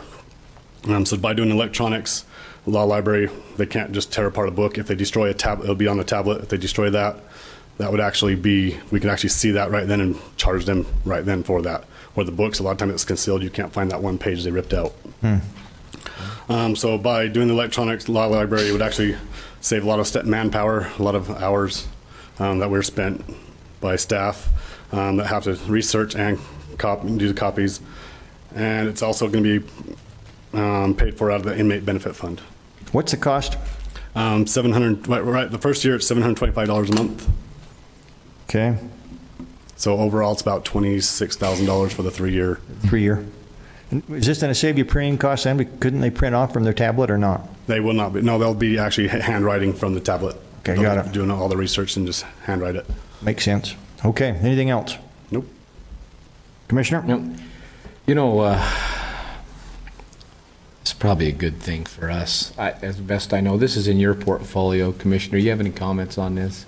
No, I think the comments were made. The paper, is harder to control. You have to do the printing. And the only question I had was if you can reduce the printing cost, which it sounds like we can. So they make them do the notes, which is a good idea. So I support this. With that, I'll make the motion that we approve the contract by between Weber County and LexisNexis Electronic Law, or for the law library. Thank you. We have a motion. I'd second. All those in favor say aye. Aye. Chair votes aye. Motion carries. Thank you. All right, thank you. 8, request for approval of interlocal agreement between Weber County and the state of Utah, Attorney General's Office for this Children's Justice Division annual allocation to operate the Weber Morgan Children's Justice Center. Welcome. Thank you. Roberta. Thank you. Good afternoon. See you. Good afternoon, Roberta. I'm sorry I didn't bring lunch, but it's close. You should have received a copy of a packet that had to do with our contract that we've had with the Attorney General's office. The first one, I believe, that's on the list here is the one basically for general operations. It's pretty straightforward. It's an addendum or an amendment to our previous contract. This year's contract is slightly up over the previous years by about $8,000. Over what we had last year. And just same types of things for personnel. If you have any questions, there should be a budget sheet right on there with them that shows where I've allocated out all the different funding. But if you do have any questions, I'm happy to answer those. Yeah, I've reviewed that. I don't have any questions, Commissioner. We have one of the best children's justice centers in the state. And it's because of you and the people that work there. We are always being looked at as the example as to what to do or how to do things. Thank you. And unfortunately, we have to have a children's justice center. That's true. It'd be okay to go out of business for lack of need. So I'm sorry that we have to approve this, but I'm grateful that we are going to, or I think we should. So with that, I'll make the motion that we approve item number 8, or the interlocal agreement by between Weber County and the state of Utah for the Children's Justice Division. Thank you, Commissioner. We have a motion to approve the interlocal agreement between Weber County, state of Utah for the Weber Morgan Children's Justice Center allocation. All those in favor say aye. Aye. Chair votes aye. Motion carries. Thank you. Thank you. Roberta, you're still up. Yes, there's a second contract that we have that's separated out for the forensic interviewer. We started receiving that a couple of years ago, and as you know, we increased that individual's workload to full-time this year. Really feeling like that person can't handle that on their own. It's too many interviews to try to do in a day, both mental health, et cetera, to try to talk to the kids about that, as well as part of our contract with the state says we have to share that person to do training and to go help other centers, et cetera. So they are going to go ahead and renew the same amount of money that we had before to help offset a portion of her salary. Weber County is picking up the other half of her salary and benefits. And then there's an additional $5,000 that's in there that is part of the VOCA grant request that we made to add a half-time person to be able to assist with those interviews as well. That contract is with VOCA is still in revision But we're assuming that that will all come to fruition, and then we can use that $5,000 as the match that we need for that grant. So not really a whole lot of changes there. Same type of thing as what we had last year. Thank you. I actually attended the board meeting when this was discussed, so I think this is a good thing, Commissioner. Thank you, Commissioner. And with that, I'll make the motion that we approve item number 9 on our agenda for the interlocal agreement by and between Weber County and the state of Utah for the forensic interviewing. This is awesome. Thank you for that motion. I'd second it. All those in favor say aye. Aye. Chair votes aye. Thank you. Carries. Thank you. Last item that I can see here, request for approval of an interlocal agreement between Weber County and the Utah Governor's Office of Economic Development for the creation of a recreation-oriented pedestrian cyclist wayfinding signing. Excuse me. Charlie. Commissioners, thank you. I feel like I haven't been up here in a little while. Yeah. Good to see you again. Yeah, thank you. Only been 5 hours. So you guys have seen the wayfinding signage that we're creating for the transportation corridors in the Ogden Valley area. Part of the plan component is to create a pedestrian and cycling component of that wayfinding plan. So we don't have that quite designed yet, but we weren't quite sure how we were going to execute it as far as funding goes. We reached out to the Governor's Office of Economic Development through GoEd. They've got a recreation grant opportunity. As long as we put in $50,000 into that bucket, they'll put in $50,000 into that bucket. It gives us $100,000 to create these signs. These signs are intended to go along the paved pathway portions in the Ogden Valley, which you guys, I'm sure, are aware. We have another 1.75 miles paved, opened up now. And we'll continue to have more as we keep going around the Pineview Loop and look for other opportunities. So just looking to execute the plan that we currently have in development, building the signs and putting them up. Great. I'm assuming this is different than your wayfinding signs that we've had discussions on. And it's complementary to. Okay, yeah. Yeah, so it is, but it's not. It's of the same thing, but they complement one another as they should. Yeah, which is great. So this is great, Charlie. Okay. So Mr. Chair, yes, go ahead. I make a motion that we approve the interlocal agreement by between Weber County and the Utah Governor's Office of Economic Development for the creation of a recreation-oriented pedestrian and cycling wayfinding signage. Thank you for that motion. We have a motion to approve. I'd second that. No other discussion. All those in favor say aye. Aye. Chair votes aye. Motion carries. Thank you, Charlie. Great job today. So that brings us to Commissioner's comments, unless I missed something. I stand to be corrected. No, it brings us to Commissioner's comments, and I just will say something. Go ahead. You know, rarely when we have a commission meeting like we did today, where there is a lot of emotion, I thought it was first off, I appreciated a lot of the comments that were here today, but I also I took with note that the petitioner came up and thanked us.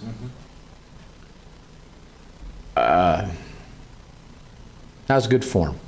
We live in a great place, and you know this is a great. It's wonderful to work with this group. Thank you, Mr. Chair. That's great. No, I thought it was good. The public comments were good, and I think everybody stayed within their boundaries, which was great, and didn't have any hostile environment there at the end, which was very good. So, I would entertain a motion to adjourn. So move. Have a motion to adjourn. All those in favor say aye. Aye. Undebatable. Wow. Stand adjourned. Thank you for everybody, their patience.